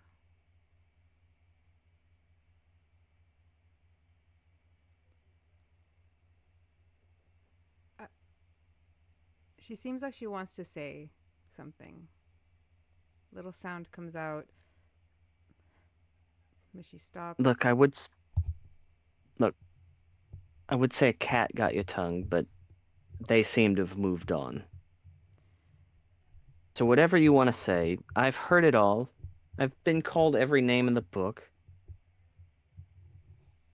Nothing's gonna hurt my feelings at this point. How much do you value her survival?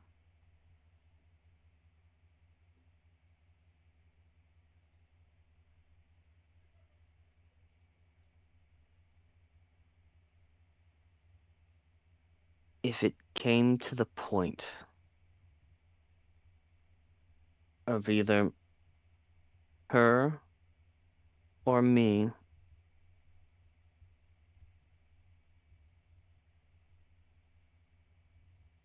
maybe she would say something nice about me to everybody she met.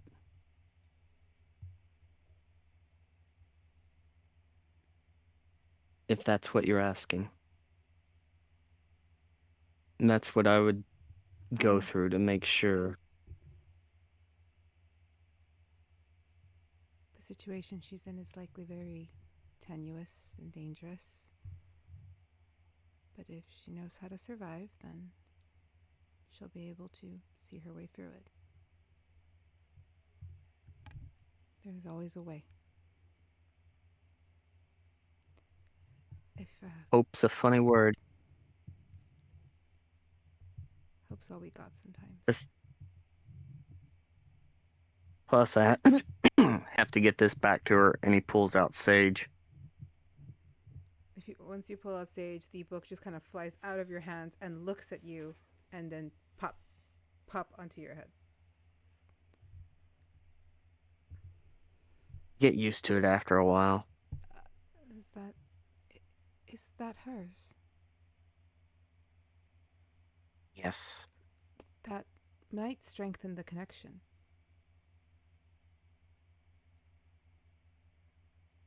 I'm fine with you doing whatever you want to with the book, but you might want to ask the book. We kind of have an odd relationship. Book, would you mind helping me? It goes by Sage. I don't know if that's its real name. Sage, would you mind? And then Sage just kind of flies over, and it just opens it opens up, and a page falls, and it seems to kind of like be bled into the crystal, darkening its color. Thank you. This might be very helpful. I'll meditate now, but I do need to be in silence for this. I'll be sure to keep the captain away from you, and Dan. Please, I can't deal with another question on how I can see things. From which one? Because they both seem like that kind of person. Either.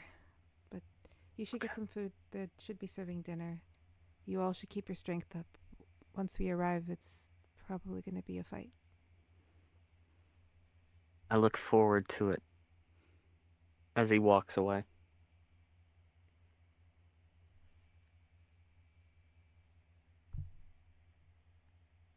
Azure, you said you were staring off, right? Yes. Roll me a perception with advantage, please. See how far you can see this. Perception's not great, so let's see. Advantage.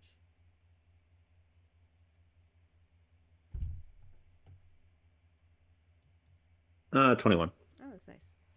With a 21, you start to see something kind of speckling in the distance. The sunlight coming through small pieces falling to the ground, or to the sea.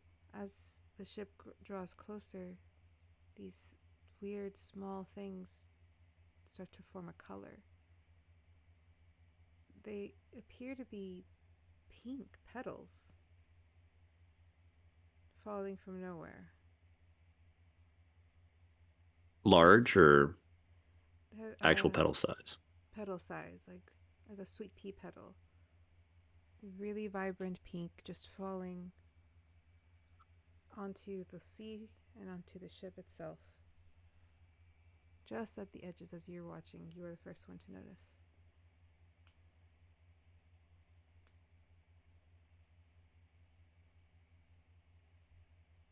Kind of glances around to see, is there a crewman around, or is this just, am I the only one sitting here in the back?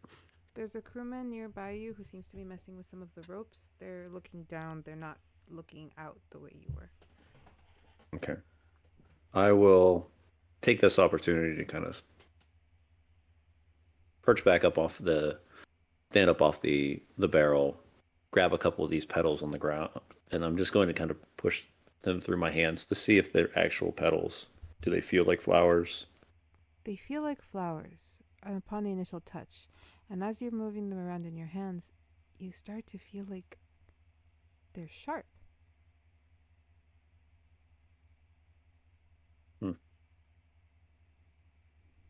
Interesting. Sharp like a scalpel or sharp like a... Sharp like a paper cut.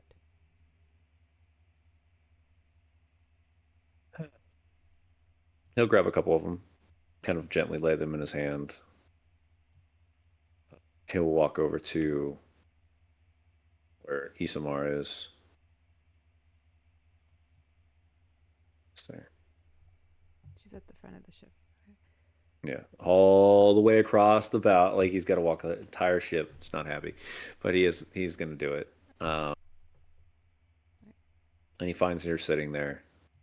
He walks up and he grabs her. He gently grabs like the wrist of her left hand and places this petal in her hand. Says, do you know what this is?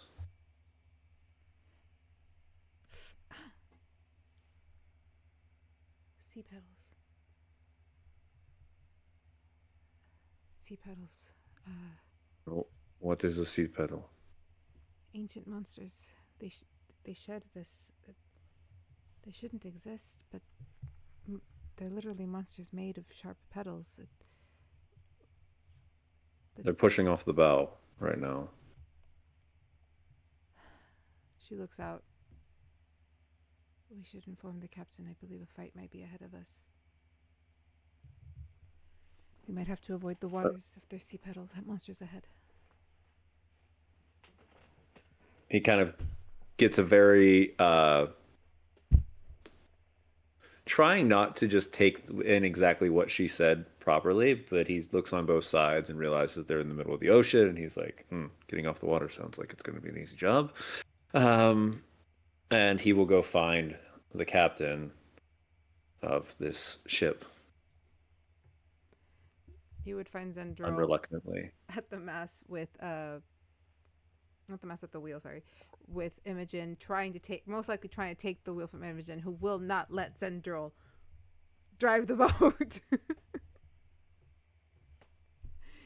Look, it was just that I got it. I didn't Excuse crash. me. It This was requires Hello. a lot of very specific navigation. Yes. Yes, and neither one of you are paying attention to the thing that's coming up on the bow. What? And he points in the back and he says, "These things here, sharp sea petal things. The one in the front, in Maris, that probably means that we've got a sea monster of some sort." Yes, we probably do. Get the crew. We need sharpness. If they land on the boat, don't let them fall off. I'll take the wheel. You get the crew. No, you are better at fighting than I am. Remember how good you are. You've destroyed 3 Krakens. Go. Yes, amazing captain, come with us. Come with me. You and your kraken killing. You know, it was 3, and I did Yes, it of course it all by was. myself. Yes, and how much were you drinking when you saw 3? Normally krakens No, there are were actually... 3, and they're no longer alive. Do you see any krakens around here? That's another story for another day. Oh yes, I look forward to it. And like his mumbling underneath his breath, he goes, because krakens are solo creatures, they don't have pairs. Like, I don't understand what this man is talking about. What this lady is talking about. There were 3. Just the other people that were with me, they're not here technically anymore, so they can't verify the story. There were 3. But besides that, she immediately yells out, "All hands on deck. We've You don't got a have a bell? You don't situation." have any sort of actual, like, noisemaker? Like, your voice is not very loud. I am a noisemaker. Well, to some. She just gives you a death stare. That's fine. As you guys are, as you're trying to keep Zendril away from the wheel and getting her to get everyone to like get arms. Yeah. Dan, Sandman, and I believe Valor, you guys with your passive perception, you're noticing there's some commotion going on, and Dan, directly in front of you, you do see petals start to fall, and then quickly form up as a creature that resembles maybe a petaled porcupine with a very scary demon mouth, kind of like demonic shark-like toothed mouth, manifests in front of you. This creature stands at about 6'5" height. It is overbearing, not crazy tall, but somewhat a little looming. It doesn't appear to be too sentient. It's zombie-like in its movement, with these very long clawed arms. As one appears directly in front of you, and then following that, a few more are noticeable. If I can just remove the thing from everybody. Seeing these things appear, I immediately draw my whip and activate the flame on it. You got a flame whip? Yes, I do. I just loved that. You got a flame whip. Just grab your stupid rope. And Zendril has a flame sword. Of course she does. Of course she does. And with that, And you put them together, and you get a ballard demon. You know. Yeah. And with that, I would like all of you to roll me initiative.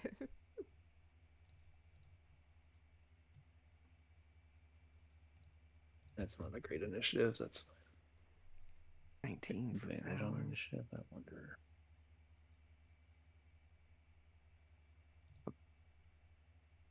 Ten. Balor got a 19. Zendril got a 17. Azure got a 14. 14, 10, 19. Dan, you got a 15?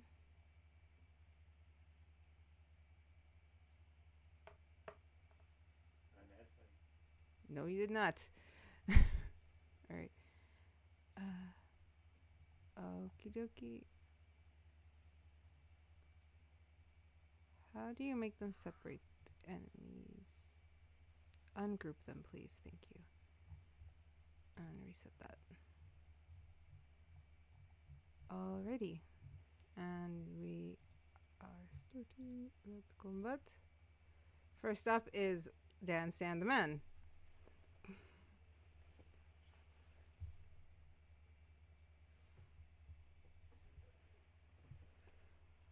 There is one of these creatures in front of you. There's one a little off. I believe Balor's behind you. What are you doing? Is Dan above me on deck or below me on deck? I can't tell like how the No, if you're is in, he up if a you're level? he's like, yeah, you're Am like I up a little. Yeah, you're like this. Okay, so I'd have okay, all right.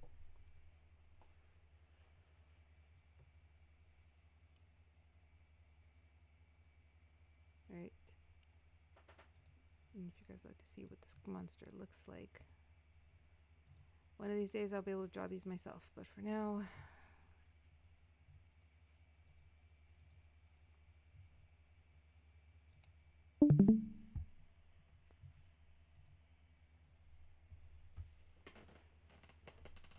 Those are interesting.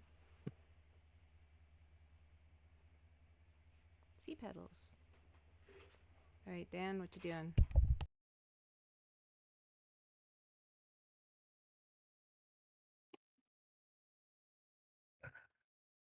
Is that more than 5 feet that the guy is away from me? The sea guy. He is exactly within 5 feet of you. It's like 4 feet. Alright, I'm gonna move back then. Because I can't be that close. Okay. You have the thing 5, 10 feet. Huh? What you say? I said because you have the thing where you don't take. I don't get an opportunity. You do. It's just a disadvantage because of my sway, tipsy sway, Okay, then he is gonna swing at you. or whatever it's called. It's just disadvantage.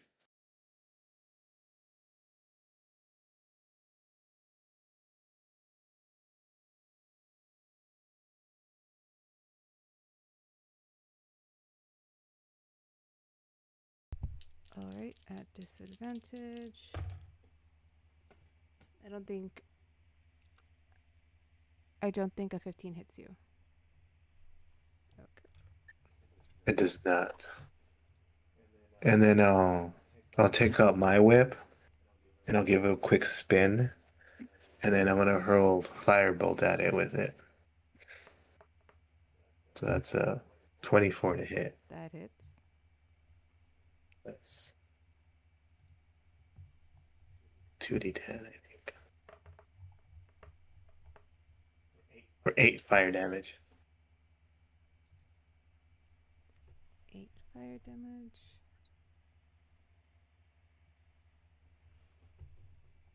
The firebolt hits the sea petal, and you see some of it kind of burn off. And beneath the petals are these, like a strange type of sea salted bone that is clearly just worn and falling apart. It almost resembles coral,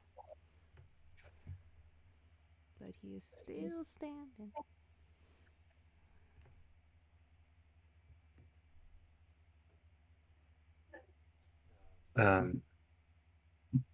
I just took a quick second and asked Baylor, so wait, so what's happening? I don't know. I've never seen one of these things before. I guess just keep punching and kicking it and whipping it. Yeah, I don't know about punching it yet because they look kind of sharp, right? So I'll just move back to 10 feet away from them. And I'll just do a normal with my second attack. 13. Hits. Oh shit. That's 8. The whipping damage. And now it is now slowed. So it's and alright, well, I guess we gotta see what happens. And I'll just move back. Go down this way. Be like, hello again. As you're kind There's of a couple more up there. as you're brushing off the sea petal that you hit, you do see it take that whip and more of it falls off. And the sea petals seem to kind of not so much fall, but they're floating out away from the body. But he looks rough, but he's still standing. All right. Oh, wait, hold on. I'll use a key point for a bonus action so I can dash. I was like, oh, right. And I'll go over here. Oh. Like he went one way and then he's like, no, I want to go that way. All right. So that next up is sea petal. Where are you? And this one is going to rush this crewman. And he's gonna slash at him with its claws. That hits Avi because that's an 18 on the die. And he is going to take. I need 2 of these because I'm cruel. Oof. This guy is dead. Or he's knocked down. Not Bill. No way, that's Frank because he's F. Crew Yeah. F. You're all welcome to name them by their letters. By all means, that would be hilarious. That's please. Frank. That's Fred. That's Frederick. Fred's Leave dead. him alone. Frederick's dead. Poor No, Frederick. he had a family. They all have families. That's why they're on the crew. You just see this They need money. this monster just kind of come up with its claw, like raise it up and bring down onto Frank, and it just rips Frank's face off as he falls to the ground. But he's out. This Poor is a Frank. magical world. There's a cleric on board. Chill. But that is Free plastic surgery. That is its turn. Next up, We'll just get him a cool mask. God. Next up is actually Isamar.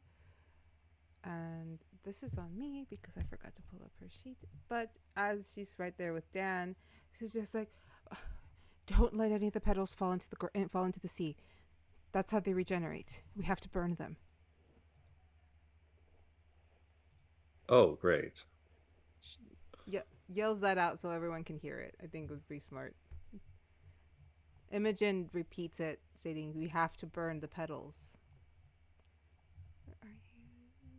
You're like one of my new there. And after she does that, okay, that's on me. That's my fault. I will fix this later. She is going to try and inflict wounds as her. That'll be a first level spell onto the creature. And it has to pass a con of 15, which it won't because I know how I built these things. Pop.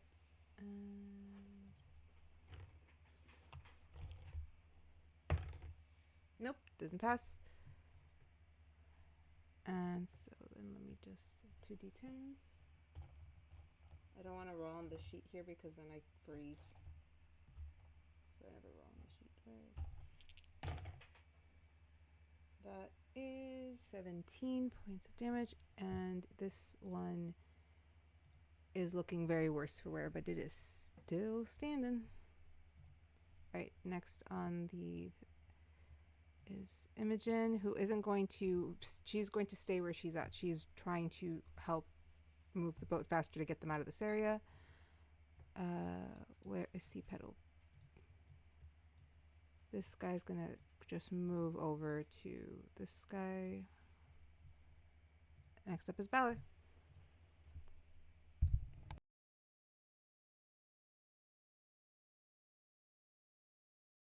I will get.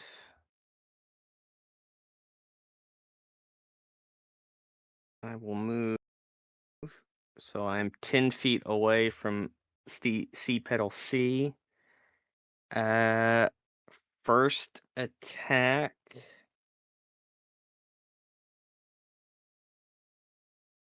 15 hit. 15 hits. So,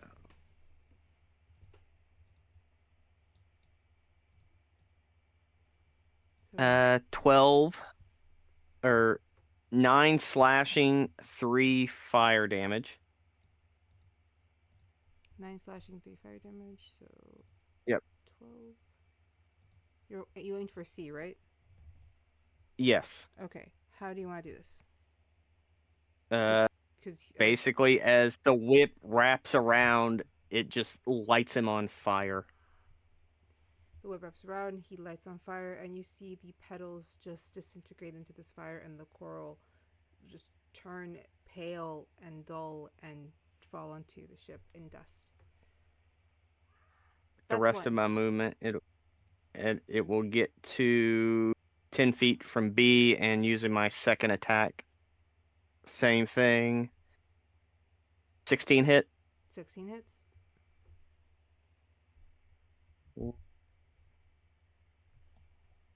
12 slashing, 5 fire damage for 17 total. Not 170. Alright, he worse for wear, but he is still standing, and the crewman is dodging him. He was able to dodge out of the way of his slash. Do you have anything else for this? A bonus? Nope. I am... You know what? Is it a bonus action?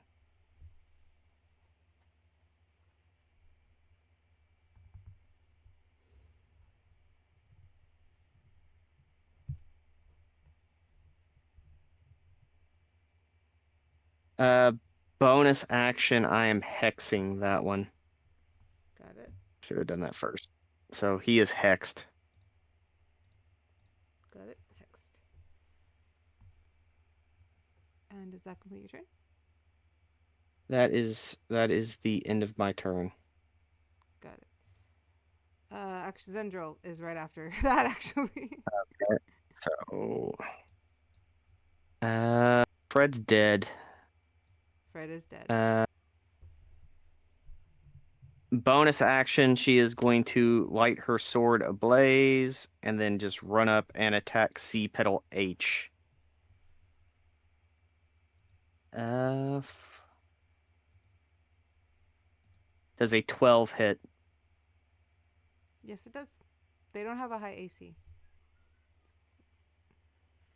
So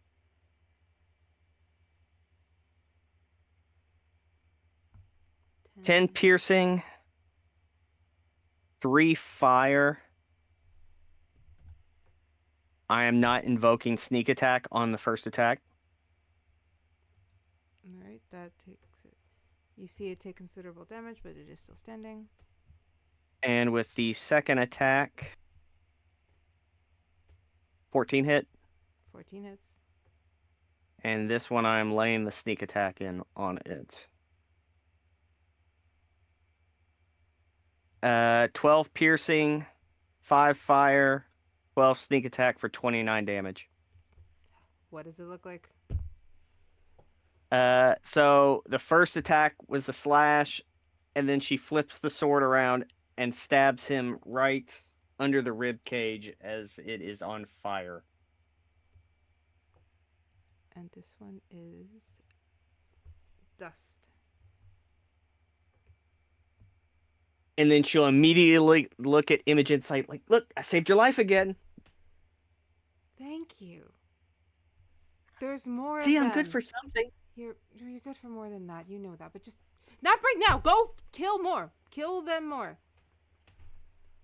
Got it. Rest of my movement, I will get to about Frederick's body. And I'm done. Poor Frederick. Yep. Next is this one. Since he's right here on the poor crewman, he's going to attack him next. But Azure, you are up.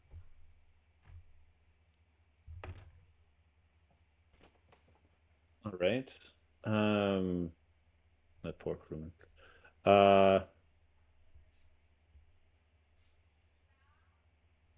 Since Azure will have, so it looks like he has full. He's going to step up on here with his performance. Get 24. Oh, I had 26 out. Awesome. So yeah, he's going to throw. Did sea petal A get hurt at all or no? No. Okay. This one. So he'll throw one of his scalpels at sea petal A first. All right. For a 16. That hits. For 10 points. All right. You see them take the damage, and it's like the knife just blasts off those bits of petals to where you can see the visible coral like bone.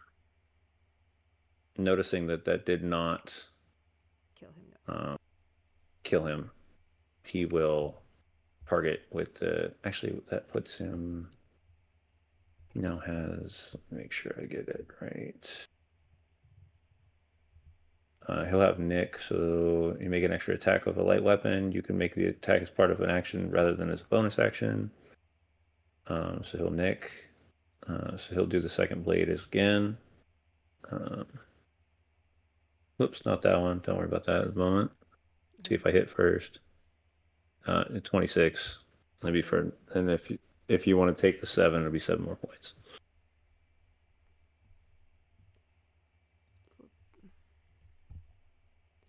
You see this thing is on its last leg, but it is still sort of clinging to its bits of life.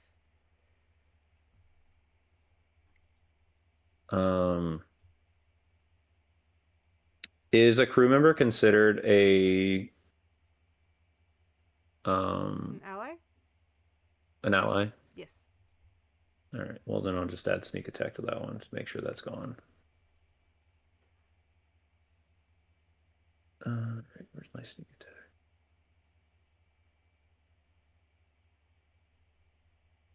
For an extra 25 points. Okay, what does it look like? How do you want to do that? Yeah. Interesting enough, it would look like almost like an implosion because psychic blades are psychic damage, so it would just look like it would just collapse to the ground. It wouldn't. The blades would insert and then vanish, and as they did, this thing would just collapse. It should make it so it doesn't float away. Perfect. And then that one is gone. Dust. Seeing that happen, Zen just turns and just deadpan stares at him like, "You're trying to show me up on my own ship?" Trying to make sure your crewmen aren't dead. Not that what you did wasn't bad. She just I'll looks give you down that. at Fred. Well, Fred's dead already.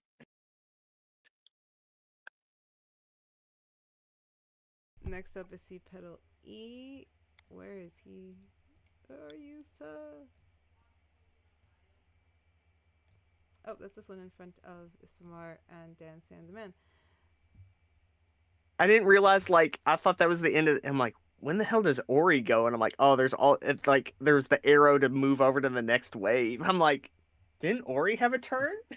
I'm at the end. He got a 10, so he's just like Okay. he's Yeah. second from There's the just end. so many crewmen that it's like, Yeah, damn. crewmen Oh, no. H, A through H have to go minus F because Fred's dead. He's I not know. dead. He's still alive. He can be saved. I don't know. I didn't Well, if rip that's his the face case, off. then Zendril, do your job. And save him Oh, right. So C as petal is captain. going. Since the C petal E is in front of Isamar and Dan Sandeman, it's going to go first for Dan. He is very feral. He's on his last leg here. So let's see if, as he's so close, he's actually going to use his bonus action, which is Petal Burst. If within 5 feet of the monster, they can extend their sharp petals similar to a porcupine. You must make a dex save of 15 to avoid it. So Dan, please give me a deck save, and I'll roll Isomars too. You're good. Isamar is not. Oh no. You're able to duck out of the way of these as their petals just elongate into sharp spikes and just like push out, and you see Isamar take, and I don't know why I did this, but 2d6. That's not that bad. Apparently she can't see. Not like Dan everybody probably like else. pushed. Dan probably like jumped out of the way and pushed her into it. And she takes 6 points of damage. I need a fix. I mean, I don't see Dan being a terrible human being, but I do believe Hey, that look at he's my sick. Look at my sick moves, and like she's like dumbfounded and doesn't move as it just stabs. It was a quick thing, and I don't think Dan would have done that on purpose, right? I love the Isamar did.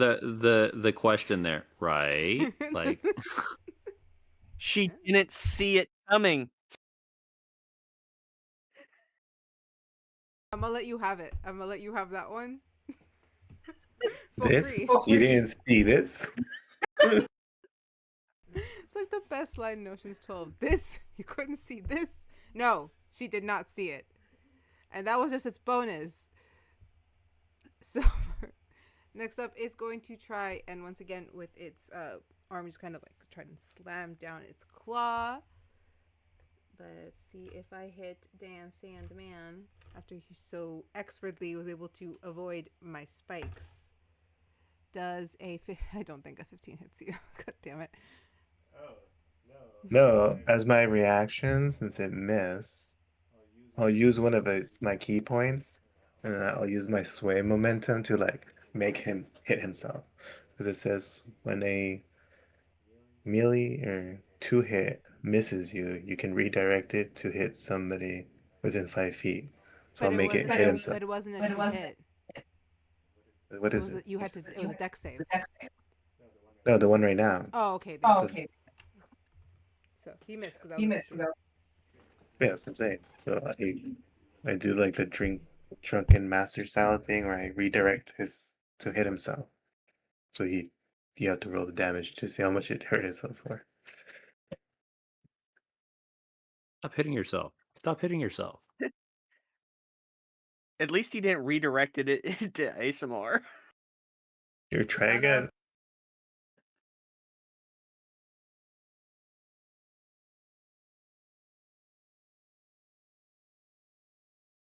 You're muted.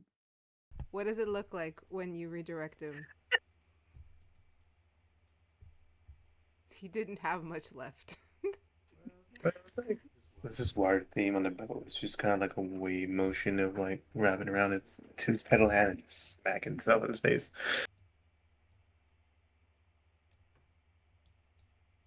And You it drop smacks- something. as it smacks itself in the face, it just kind of falls, but the petals are still floating above it. Oh wait, never mind. I can't do it. It has to be other than it. Oh, boo. It has to be another creature other than itself, Yeah, and not Isomar. I mean, you could take Isomar. not himself. That's 7. All right, he Alright, gets he to gets to attack. attack. So.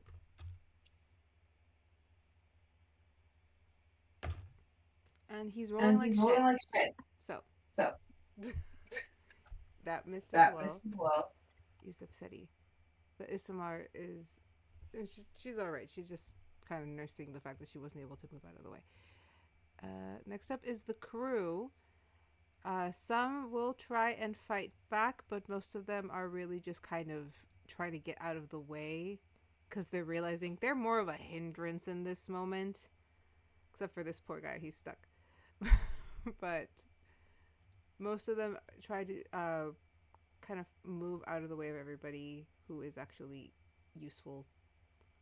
Trying to mend the guns in case there's something else happening. And Crewman G does spot something, and we'll get to that in a moment. Alright, where is F? I believe it is up here. This one it rushes this crewman. Ori, you're Not up. Henry. Yeah, it's going for Henry. Alrighty. I've had some time to think, so I think I know what I want to do here. Balor's within 30 feet of me. As combat begins here, Ori just kind of looks around at everyone beginning to hit and slam themselves into them. Balor, you'll hear very quietly in your ear the sound of Ori's voice. Go crazy. As I draw my fingers across, and I'm going to quicken spell, spend 2 sorcery points to cast haste as a bonus action onto Balor. So Balor is hasted. So that's What is +2 to your AC, advantage on your dex save throws, and an additional action on each of your turn. But it can only be used to attack, dash, disengage, hide. And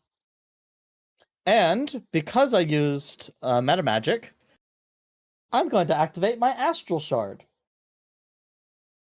Astral Shard is an item. I swapped it out for the wand instead because I saw this item was in there from Tasha's Cauldron and I liked it more. Whenever I use a meta magic option on a spell, while I'm holding or wearing the shard, which I have it inside of my clockwork heart, I can teleport to an unoccupied space within 30 feet of me. I'm assuming there is like a crow's nest or like a place that I could teleport up to on like the mast to get like a little bit of advantage point here. So if you looked at, I have like 2 versions of the ship, one with the sails. Without. Yes. So yes, you have places where you. I'll teleport and balance onto like the lower part of one of the masts just to kind of like get an eye up on everything. And then with my action so that would put me about like right here-ish, but up in the air. Yeah. With my action, because I use my bonus action to cast that, I will go ahead and send out a Sorcerous Burst on Sea Petal D. So it's a ranged spell attack. You should get advantage because there's an ally right there. Oh, I'll roll advantage. You're saving Bob's life. Okay, it's still a 15, even with advantage. Does that hit? That hits. Okay, so now I need to roll 3d8, 2 of the d8 to decide how much damage I do, and 1 of the d8s to decide what kind of damage it is, because I don't know what type of damage this is going to do, because it's Sorcerer's Burst, and I don't get control over that. So let's see.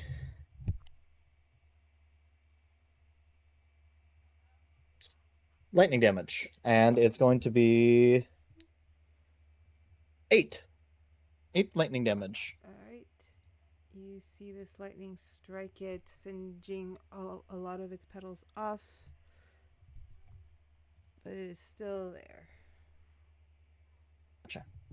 And I will not use my movement. I'll just hold and look out to make sure nothing else is coming towards the boat. Alrighty. Is that your turn? Yep, that's my turn. It's my action, bonus action, and I'm not using movement. Right. Next up is this motherfucker who is going to also run up on this guy, and I started rolling awful because I rolled a nat 1. Alright, this guy does get hit. Poor crewman D.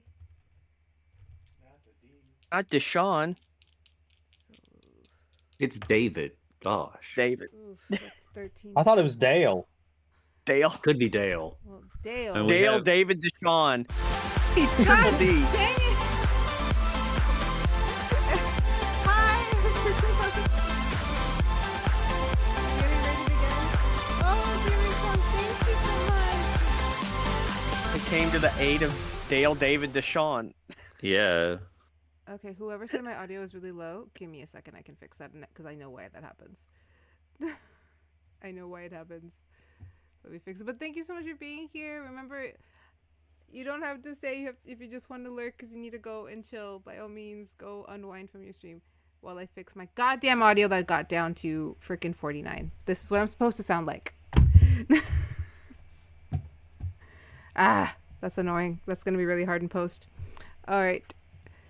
Anyways, it's a good thing I try to speak really close to the mic sometimes. Yay! Thank you for being here. All right. So, Dale or whatever you named him is dead. The Oh, poor pedal Dale. Dale David Deshawn. Dale Triple David D. Dale David Yeah. Deshawn gets a full face of sea petal claw right at his face before he's kind of brought down with the slam, and you do see a squish or hear a Ooh. squish. There's so many semen going down. All the Got him. semen going down. No, stop it! Get it out! Get it out of your systems at this point. What? Get all the semen out of my system? Is that what you're saying? He was really know good what? at that. Thank you.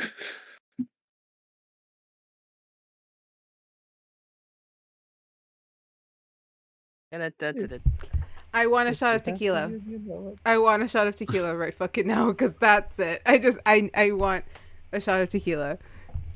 I haven't had a shot on stream forever, and I'm not going to, but I really want one right now. Dan Sandman, you're up. We're back at the top of initiative. Well, back. All right. Let's see.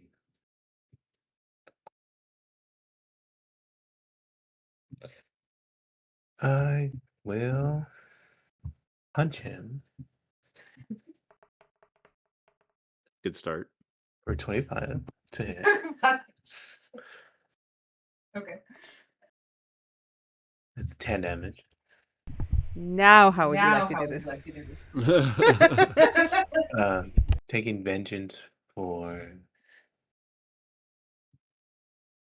Triple D over there. You know, top 5 and grab ass. I will just sink its head in it.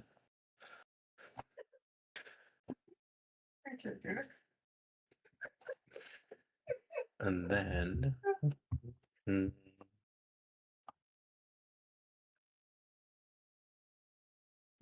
See who's the next one. How far is the next guy? He's got a little bit of distance, not too B's much. 35 feet. Yeah. 30. You should be able to run it as a Yeah. Yeah, I have the distance. Oh, monk. Dan can probably go like 75 feet in a movement if he wanted to. go here. And then I'll attempt to punch that one.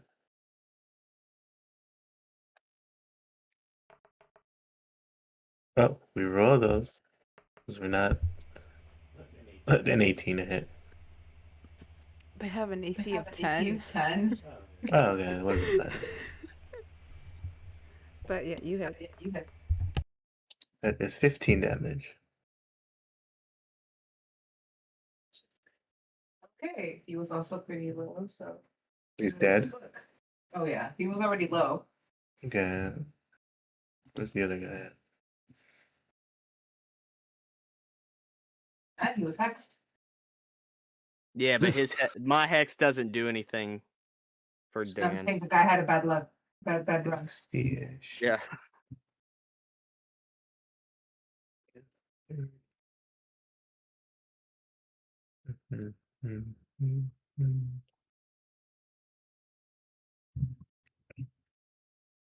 And then I'll just use the rest of my movement to get closer. Just even if I do gain. Because I have 1530. Even if I can get to it, but I won't be able to do anything next turn. So I'll just use the rest of my 25 feet. That because it was 30. 25, so I'll use the 20 feet I have left to just move closer this way. That'll be my turn. All right. As that happens, you all. I need a dex save from everybody.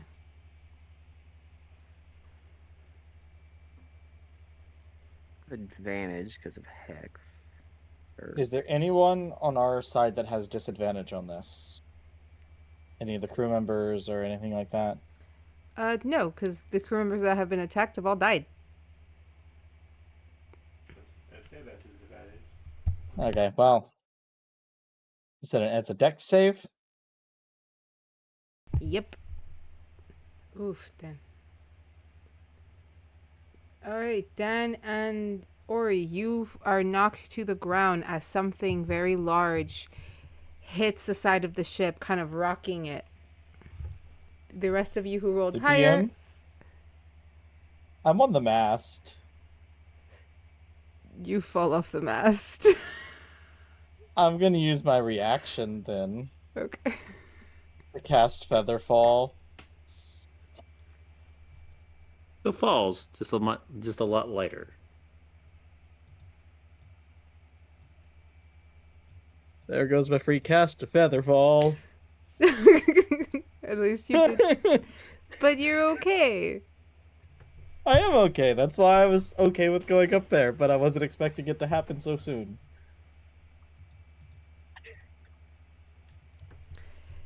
You guys hear SMR scream as it actually is her turn, and she is going to scream out to everyone's like, keep an eye on the side of the boat. There's more of them. There's sea petal dragons in the water. As you look over this, what appears to be more of like a sea snake made of the same material as the sea petal monsters, only very large, is swimming by the boats, kind of hitting it, trying to see if they can rock the boat enough. Why don't you shoot it with the cat? And Dan yells back. She's gonna shoot it with her stuff, and the crewman, when he can move, is gonna try to shoot it with the cannon.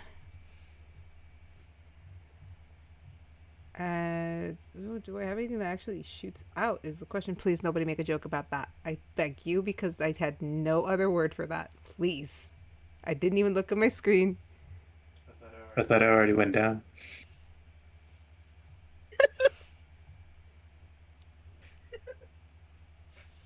You know, you have to deal with me Wasn't me once this this game is over. Reminder, you have to deal with me once this game is over. Just a reminder. But I cast Bardic Inspiration on Charles. Godspeed. Yeah, I give him a legend point. You know what? I'm going to take your advice. She doesn't really have anything for this, so she's going to run over to this thing, but it is very close, so she's going to have to try and see if she can even do anything with it. So she is fumbling with it, is not really able to do much. So we're going to move on from her because she does not know how to work it. Imogen is trying to keep control of the ship. Balor, you're up. So I am going to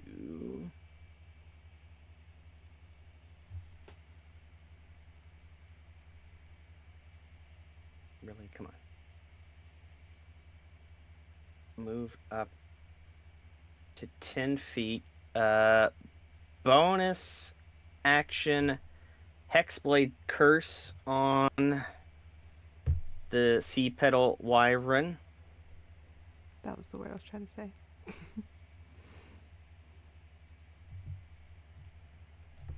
Plus 4 damage. Okay, first attack.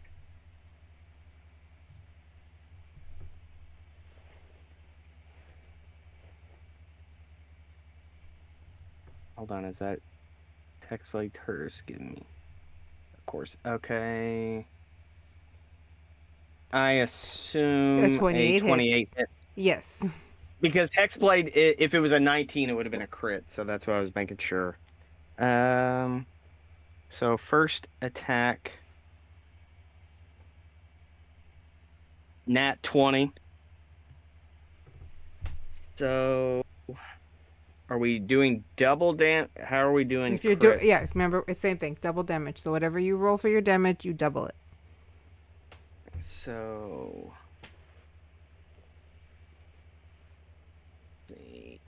Also, for those of you who are kind of noticing the movement of the ship, you are realizing these things aren't just knocking it backwards. It seems to be kind of trying to direct you. Imogen is fighting for control of the ship, but these creatures seem to be pushing it in a direction.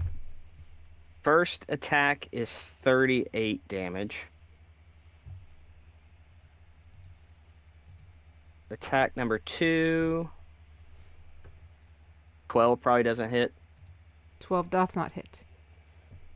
And then the bonus from the haste. 28 hit.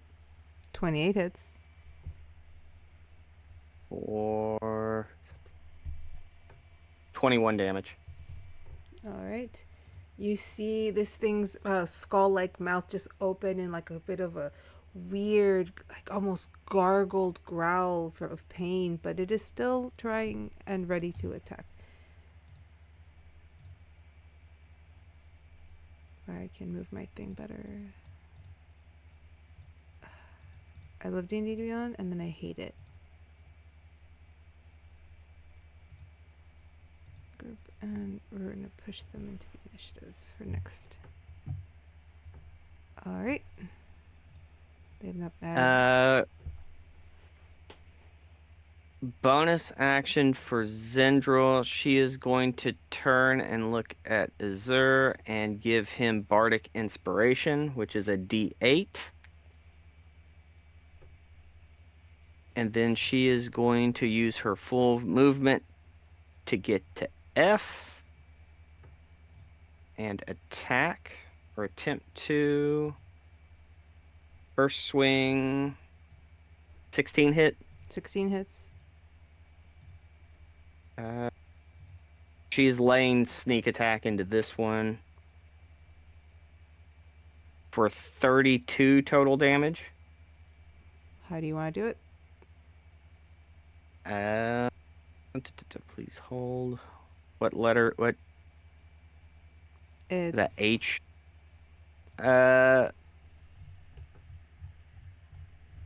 C pedal F and crewman H. Oh no! I was seeing what crew member H was. Yeah, Harry ducks, and then the blade just goes over his back right into C pedal H's throat, and he is set on fire. You shaved this duck. He's a hairy seaman. He's a hairy seaman. This is why I wrote crew and not sailor, but nonetheless. You know what kind of ship this is. I know exactly what kind of ship this is. I don't know why I thought it was. A friendship. And I'm done. All right, that one just explodes into a glorious blaze and then falls to dust. C petal D, where the fuck are you? Over here? Okay, he's gonna attack this this crewman again. But Azure, you're up while I do that. Azure's going to kind of pace around, standing just, I believe I need just 30 feet, so let's see what we've got here. I get here and still hit him or not? Let's see here. Nope, I've got to walk all the way.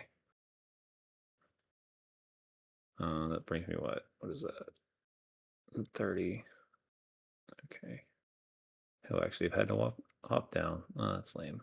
That wasn't as fun. All right. Yeah, he'll move to there, and he's going to throw 2 psychic blades at the wyvern. All right, go for it. All right. First one is going to be 19 to hit. That hits.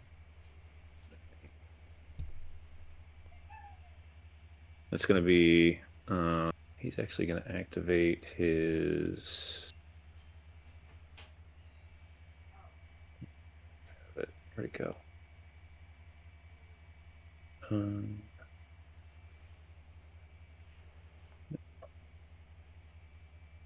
Just saw it, where'd it go?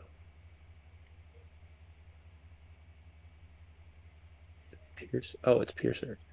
He's going to do his piercing feat, or puncture feat. So once per turn, when you hit a creature with an attack that deals piercing damage, you can reroll. Oh, it's not some piercing damage. This is force damage, or this is psychic damage with these things.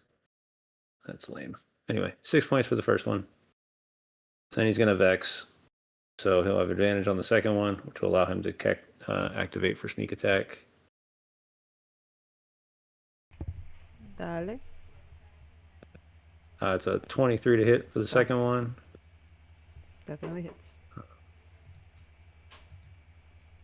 It's 9 plus 17. You see just petals and coral and bone kind of just flare out of it. It is not down just yet, but it is very injured. You see, just similar to the monsters, there seems to be like pieces of it missing where it was struck, but how it growls, that weird guttural kind of gurgling. Water kind of splashes onto the ship as it tries to push it again, trying to force a turn. Do you have any other movements, bonuses? No, I used his bonus for that one, so that's fine. Nope, he's good. All right. Next up is the crew, who are the ones who are really terrified now, are kind of just paralyzed. But this guy is getting ready to man that one. Poor B is still stuck over there. This crewman's gonna try to move to one of the others. Same thing with this guy, to see if they can help. But we'll leave it there. Ori, you're up. Awesome. Well, Balor's doing his thing up there, and this sea petal down here is starting to, you said it's pushing up against us, the big one? Yep. So I am...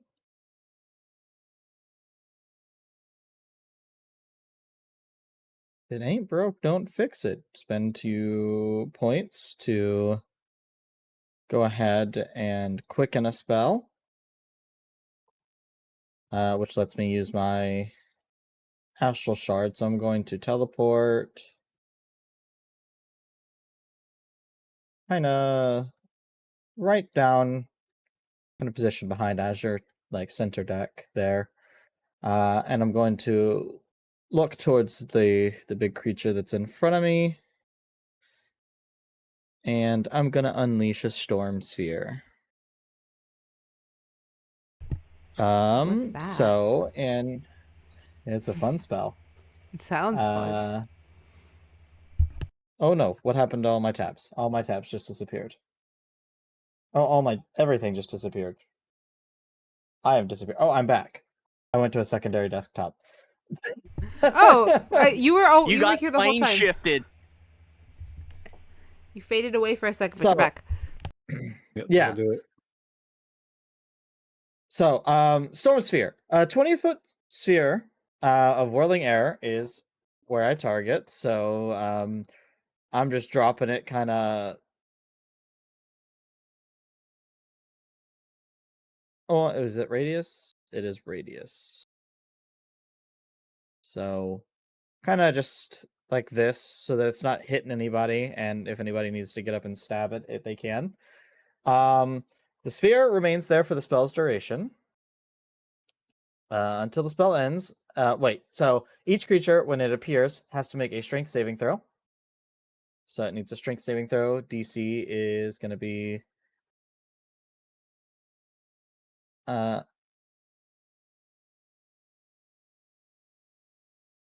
Okay, why is this doing... What happened to everything here?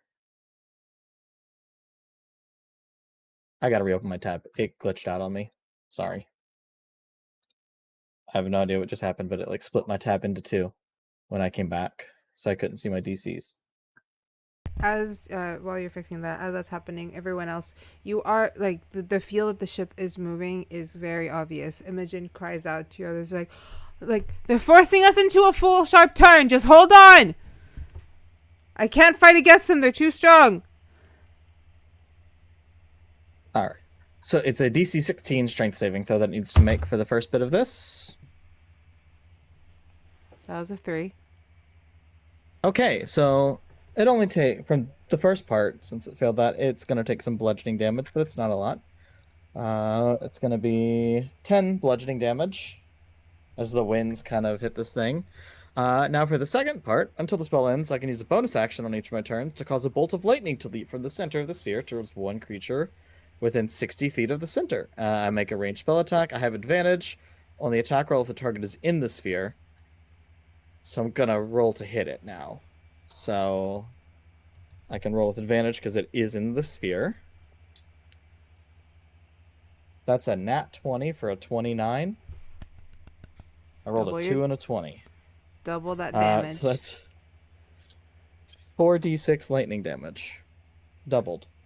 Do it. 5, a 3, a 3, and a 3, so 14, 28 lightning damage. Beautiful. 28 damage.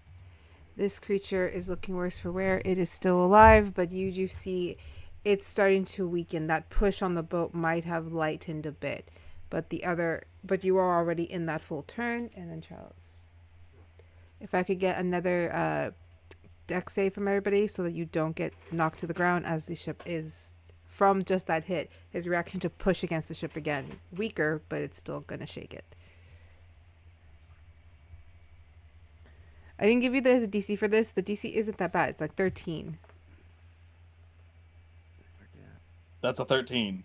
Misa beats it. Misa beats it. Okay. Valor got a 12. Balor, I'm so sorry. Did you roll with advantage? Yes. Oh. Balor, I got it. you are just knocked to the ground from the whole shaking. Okay. So Okay. I tried. Yeah, I got a 12. I got a 12. And it was like, God damn it. I could be meaning give you damage because I rolled to see how much you'd get, and it's 5, and I feel bad. 5 and I feel bad. We're level 10 characters. It's fine. Yeah. Okay, they take 5 it's points not of you can take 5 points of bludgeoning damage when you hit the ground. This guy can't keep his balance. God damn it. It's all those, Balor, it's all those watch out. petals laying on the ground. They slice you up. Yeah, don't fall, Balor. Trust me. It's probably where Dan was dancing around and there's booze all over the floor. Where you left Oh. your ex-wife, that's what happened. Yeah. There's Oh, too much semen on the deck and I slipped. Stop. hey No. Zendril. Hey Zendril. Yeah. I have a question, What?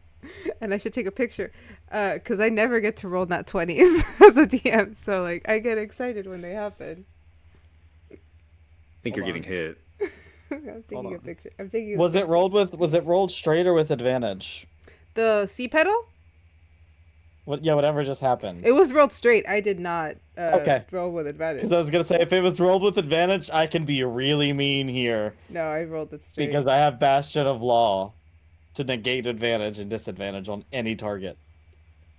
I took the picture and I'm putting it in the main mini camp one because I can't get onto this thing from my. It's the purple dye.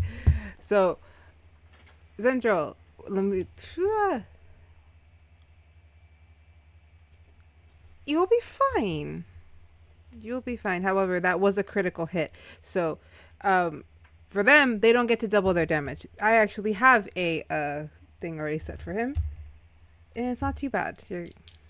So it's 2d, and then this one, so 3 plus 3, so 4, 8, 10, 13. 13 points of slashing damage as he kind of just comes down and swipes at you. I don't believe that's gonna happen because I'm gonna take half of that. All with right. Uncanny dodge. All right, so then round it down to 17. I'll just say 7. I'll just 7. No, I say 17. I meant 7. Yeah. Perfect. All right, you take 7 points of damage. He does get a second attack. Plop, plop, plop, plop. And that was almost a nat 20 again, but that was a 2. So does not make that second hit. No. So close. Sorry. I got excited. I was like, 2 in a row. Nope. All right, that moves us to plop, plop, plop. This guy right here. All right. So while he's in there, is he at disadvantage in that area? Or is it just you have advantage? I have advantage. He technically has, if he's trying to perceive anything, creatures within 30 feet of the sphere have disadvantage on perception checks to see or listen to things outside of the sphere. Or It you- is difficult terrain inside as well, so it's half movement to get through it. Okay. So what he ends up doing is, it's okay if this follows him. You see the wyvern kind of dip into the water further before it seems to start to swirl a little along with the storm, and it leaps up into the air. Its speed is about 75, so half of that is, we'll say 35. 35 I think would be half of that. And he is kind of like in the air, and he's going to sort of like turn into very like an Ouroboros in a sense, like eating his own tail as he spins to slam down onto, well, pretty much this row of people right here, because the range for this one, I believe I put it at, oh, that's not bad. And what's a 15-foot area look like? Circle. Diameter or radius? To radius. 15. That big. And where's Okay. that landing? Right there, where you put right there, trying to get Azure, Imogen, and Crewman E. Oh, and a little bit of Ori. There we go. Thank you. You could position it like that and hit dead crewman F as well. Well, he did. I Leave just Frederick alone. I'm just saying. This I'm guy just is saying, also you dead. good. This guy is also dead. We forgot. Dale. Dale is also dead. All right. This. Okay, to see if I even hit all of you. Oh no, my bad. This is also a deck save. Could you guys give me a deck save? You have to hit 16. So not impossible. You guys are all rolling pretty well. Nice. So you're rolling 17 on the die. Never mind. I'm still here. Remember, you have a bardic too, if you wanted to cash it in. Azure, you have a verdict. It's true, and it works for this. What do I do? You just roll a d6. You said How big is the bardic? That's a D8. as a d8. Roll a D8. d8. If he wants to use it. Yeah. Right now I would like to, yeah.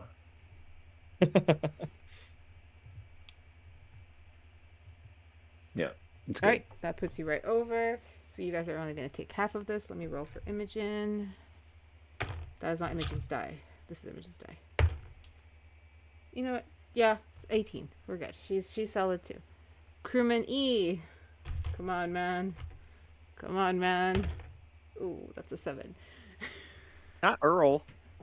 Sorry, Earl. All right.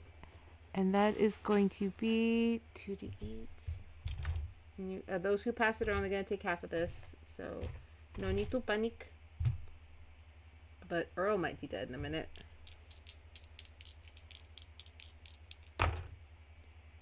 $15 plus 4 for a 19. So the rest of you just take half of 19. So I will take a fourth of that because I was using kind of dodge. Then, if you have uncanny dodge, then you should have been able to completely avoid it. No? No. Or is it That's evasion. That's Ah. evasion. Thank you. Okay. Oh, I have evasion too. So Then you're Evasion, yeah. evasion. If If you're you, Yeah, able to alright, if you you're good. succeed, yeah, you're- that's right. So you still have It's been a your minute since I've played Rogue. It's great. Evasion's great. Yeah. So you said half of 19, so I'm just gonna take 10. Since I succeeded.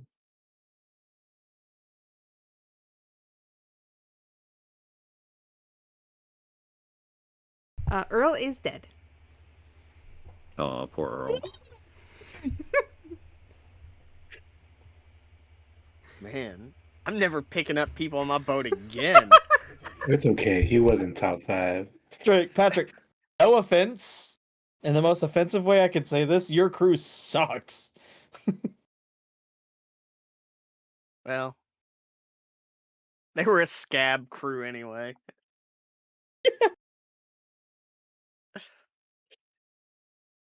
That's a crazy statement. Oh goodness, there is more under in the below deck, so it's not like they're replaceable. This was the JV squad up top. They're all, every single one of them is JV dead. squad. The JV squad up top. Oh goodness. Okay. Yeah, third strings are upstairs. Yeah. Okay. Well. Oh, I forgot. Did I forget? I did forget. How many attacks do you have, my good friend? 3. Okay. So we're gonna cut that in half and just give him one more because that was a really big one. And what he's gonna do, he is currently after that slime. He is right now just kind of still hovering in the air. The pedals seem to be kind of sustaining him there, but he's slowly falling kind of back into the water. And he is going to try a another ranged attack at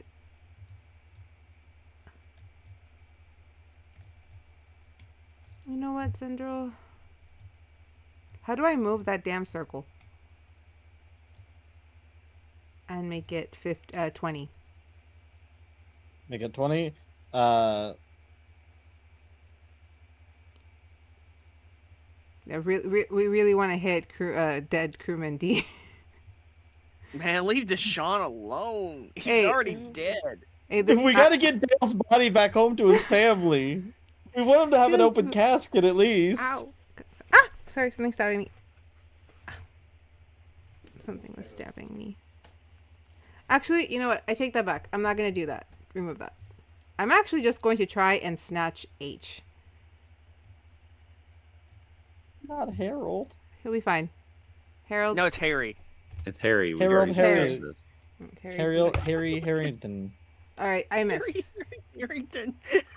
Triple H. Alright, you just see the tail kind of come up and try to grab at Harry, but Harry falls back into Zendril and avoids it. He rolled well. He gets to live. So Harry's close. a damsel in distress. Alright, the next up is the other one over here. Balor, I apologize, but I actually don't. I'm technically prone too. Well, that sucks for you, I guess. It depends if he's getting attacked melee or ranged. So It's they gonna roll. be it's gonna be melee. He's gonna try to Oh yeah, it's just with kind of advantage. Then. hit him with the Too tail. far away. You're too far away from me, Balor. I can't help you. If you were closer, I could negate the advantage. Sorry. Alright. Does he have yeah. So 13 plus 5 for a 18. Does that hit you? No, Oh, there because you I go. have a 20. I have a 20 because I'm hasted. Alright, perfect. I did have 18, but I have 20. Alright, he's gonna go for a second. That does not hit, and then now he's going to aim for Isamar when it didn't hit you, and of course that hits her. Of course that hits her.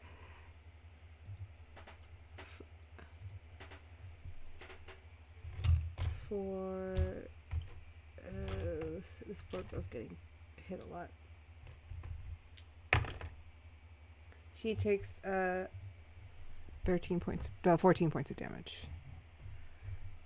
Alright. Next up is Dan Sandman.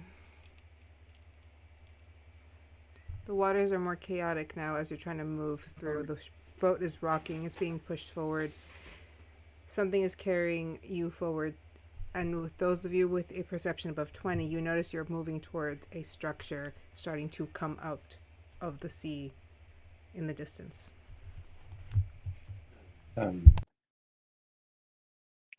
Do both Wyverns thingies look the same-ish, or does one more messed up than the other?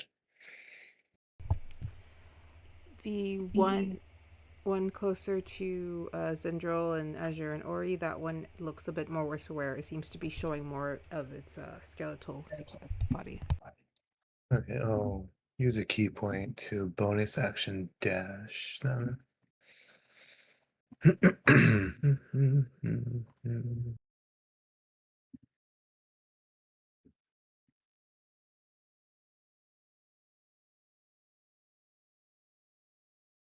That gives me a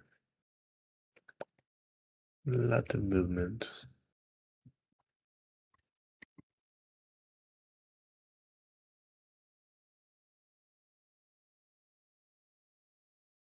Dun, dun, dun, dun, dun.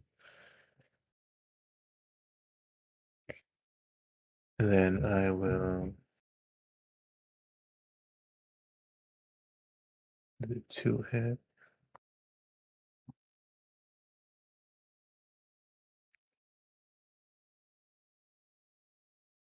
Okay, no, I don't have to throw hit. I will take out my firebomb and throw it at the thing, and so it needs to do a 15 dex save.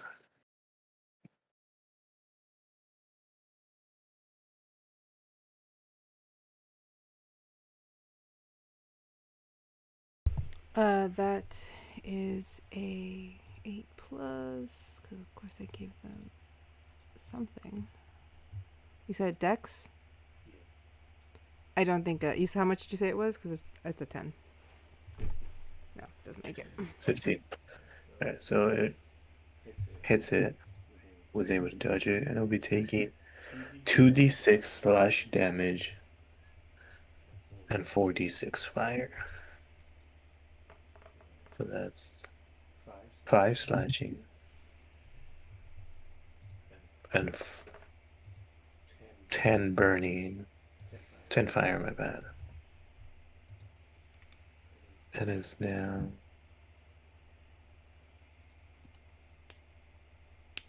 and it starts burning. So at the start of its turns, it's going to be taking 1 damage. Okay, he is definitely looking worse for wear. You see him trying to get into the water to try to put out the flames, but it's not working correctly. Too much of him is caught on. But he's Just still alive. wait for his turn. And on his turn, he can use an action to get rid of the burning. No, you say it attack. I'll use a charge on my whip, I guess. 16. That hits.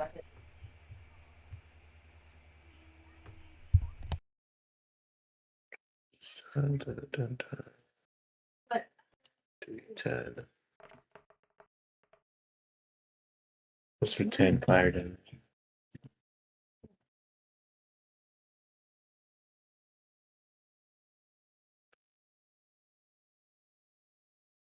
That should be mine. I'll use my 80, 100, 100 feet, 10 feet. I'll just move this way to get cover here, at least half coverage, whatever it can give me, or 3/4 since I'm small, whichever helps. That'll be my turn. All right. So you hit it for 10 damage. Dan, how do you want to do this? You totally distracted me from the how much damage you did. You killed it. So I'm just like, how would you want to do this? Just firebolt hitting it in the face for the D-man.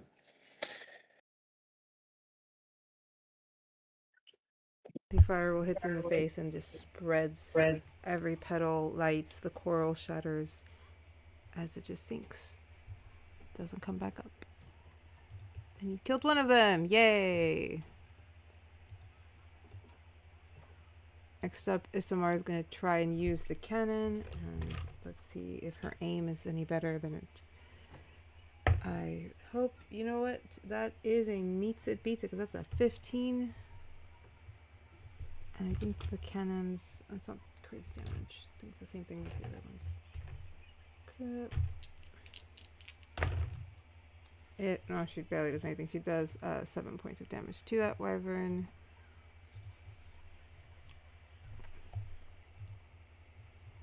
Valor, I don't think you've taken damage, have you? I took 5 bludgeoning damage because I fell. You're fine. I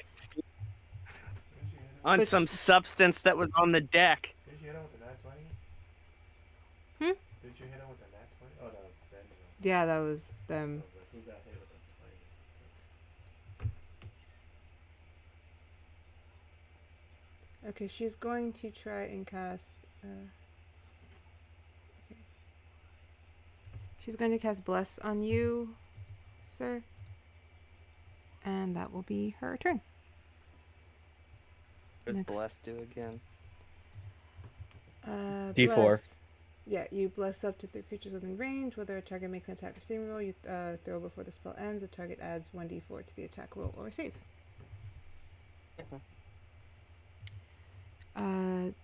Imogen is staying where she's at. Val, you're up. First attack. There's a 20 hits, right? The 20 hits. 20 damage.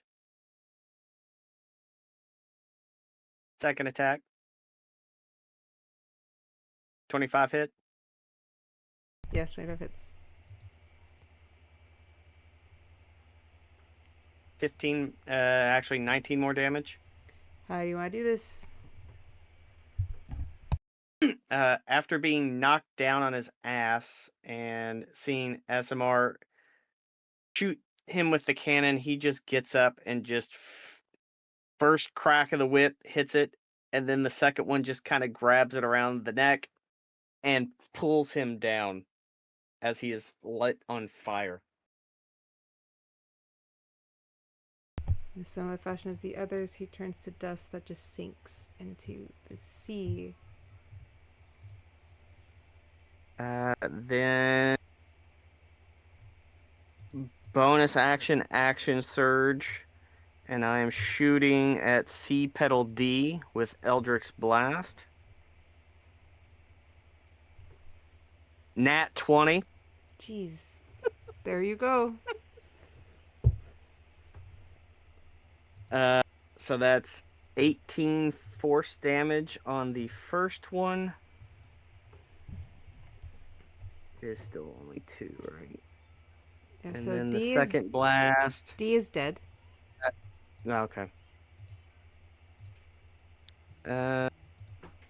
Is there any other ones in range? In your range, I don't think so. But Eldritch Blast is 120 feet. Zendril is up next, and that's where the other one is. It's up to you how you want to do that. Nah, it's too far. I'm done. Oof. Well, you're done as Balor because Zendril's up after you. Seeing how she just got hit by this guy, she is pissed, so she is going to take a swing. 22 hit. 22 hits. She's doing sneak attack on this one. 39 damage. Jesus fuck. Yes, it's dead. She just turns around, backhand swings with the sword, and cuts its head off as it's on fire.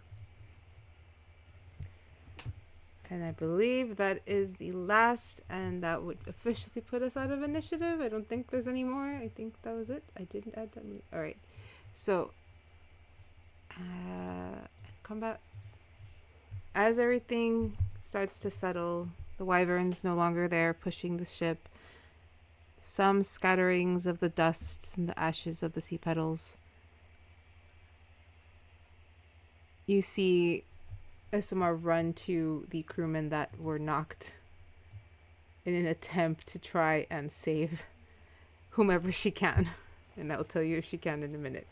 But you do notice that the ship, while everything was happening, did get pushed towards a type of island stone structure that just came out of the ground, out of the sea as you approached it. From where you're standing, it kind of looks like the rib cage of a dragon. But the ship has stopped. No petals are falling. Simply this strange structure in front of you, or in front of the ship.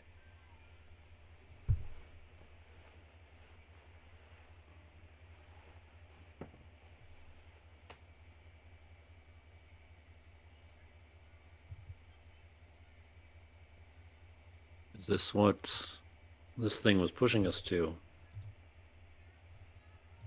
Does it look like this would have damaged the ship if we would have ran into it? Yeah. It's literally like stone coming out of the ground in the shape of like a rib cage. But there seems to be something within it. It's a little hard to see from where you're at, but you can see that the rib cage itself allows for a walkway of stone in at its like center.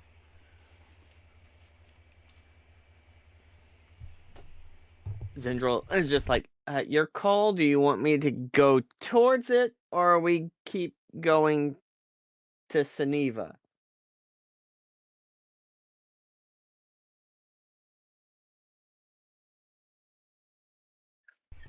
Are you guys seriously asking if we're gonna go to where those scale dragon water things wanted to take us? So why did we fight them? Look, I just drive the boat. You're all the ones fitting the Don't bill. drive the so boat. wherever... You don't drive the boat.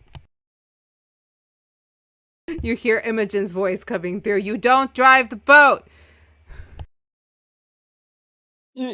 I navigate the boat where you all want it to go. You all are paying the bill. You just tell me where to navigate the boat, and Imogen drives the boat. You know, in Zelenska there's the saying that only a fool walks into the wolf's den. And I don't know about you all, but I don't count myself as too much of a fool. But if you all want to go over there, who am I to say no? Is there any history or folklore about these creatures that would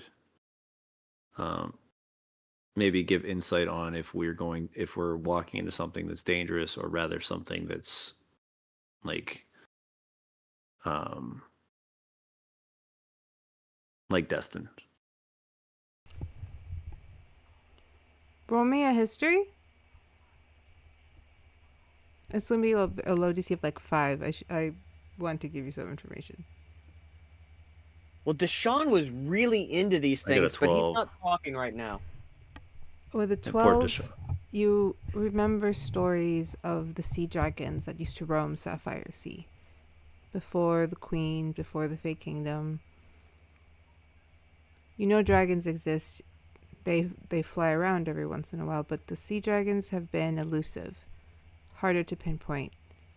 Massive in their size, that no one really knows how large a sea dragon can be.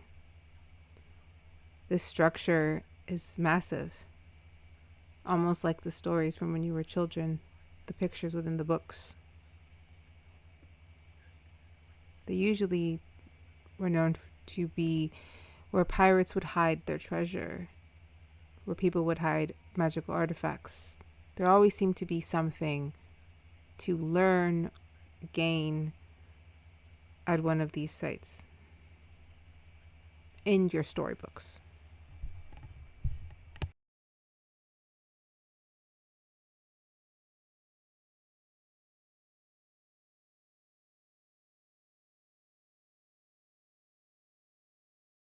These creatures are elusive, normally wouldn't be found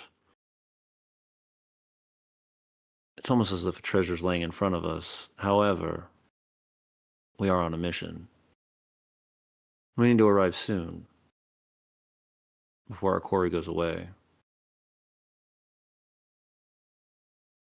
I'm interested in what's inside, but my own personal interests in this might not be worth it.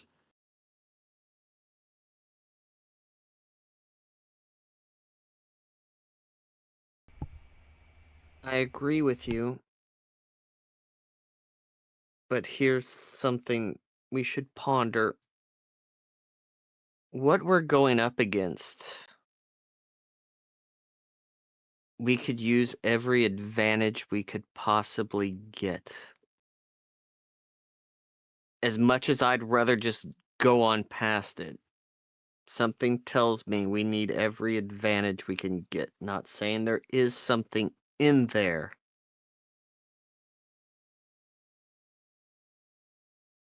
You're saying we should all go there and take all the semen and go inside there to get this booty that might save us later.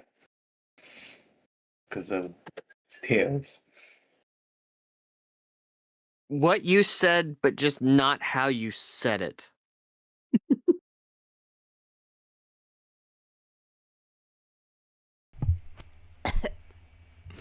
Okay. Ori, what are your thoughts? As I said, in Zelenska, we said only a fool runs into the wolf's den. But I don't disagree if there's something of power. What use is it out here? I mean, does Isas Mar see anything? Any kind of insight you want to give here? Samar approaches after having resuscitated some of the three men, the three crew men. She seems a little tired and walks over. Well, this was predicted. I didn't think that this is how I would see the great dragons, but this is one way to get our attention. Sea petals have been extinct for many, many millennia. Only the old gods could have called them forth. Meaning, there's an old god in there, or a very, very, very powerful magical item.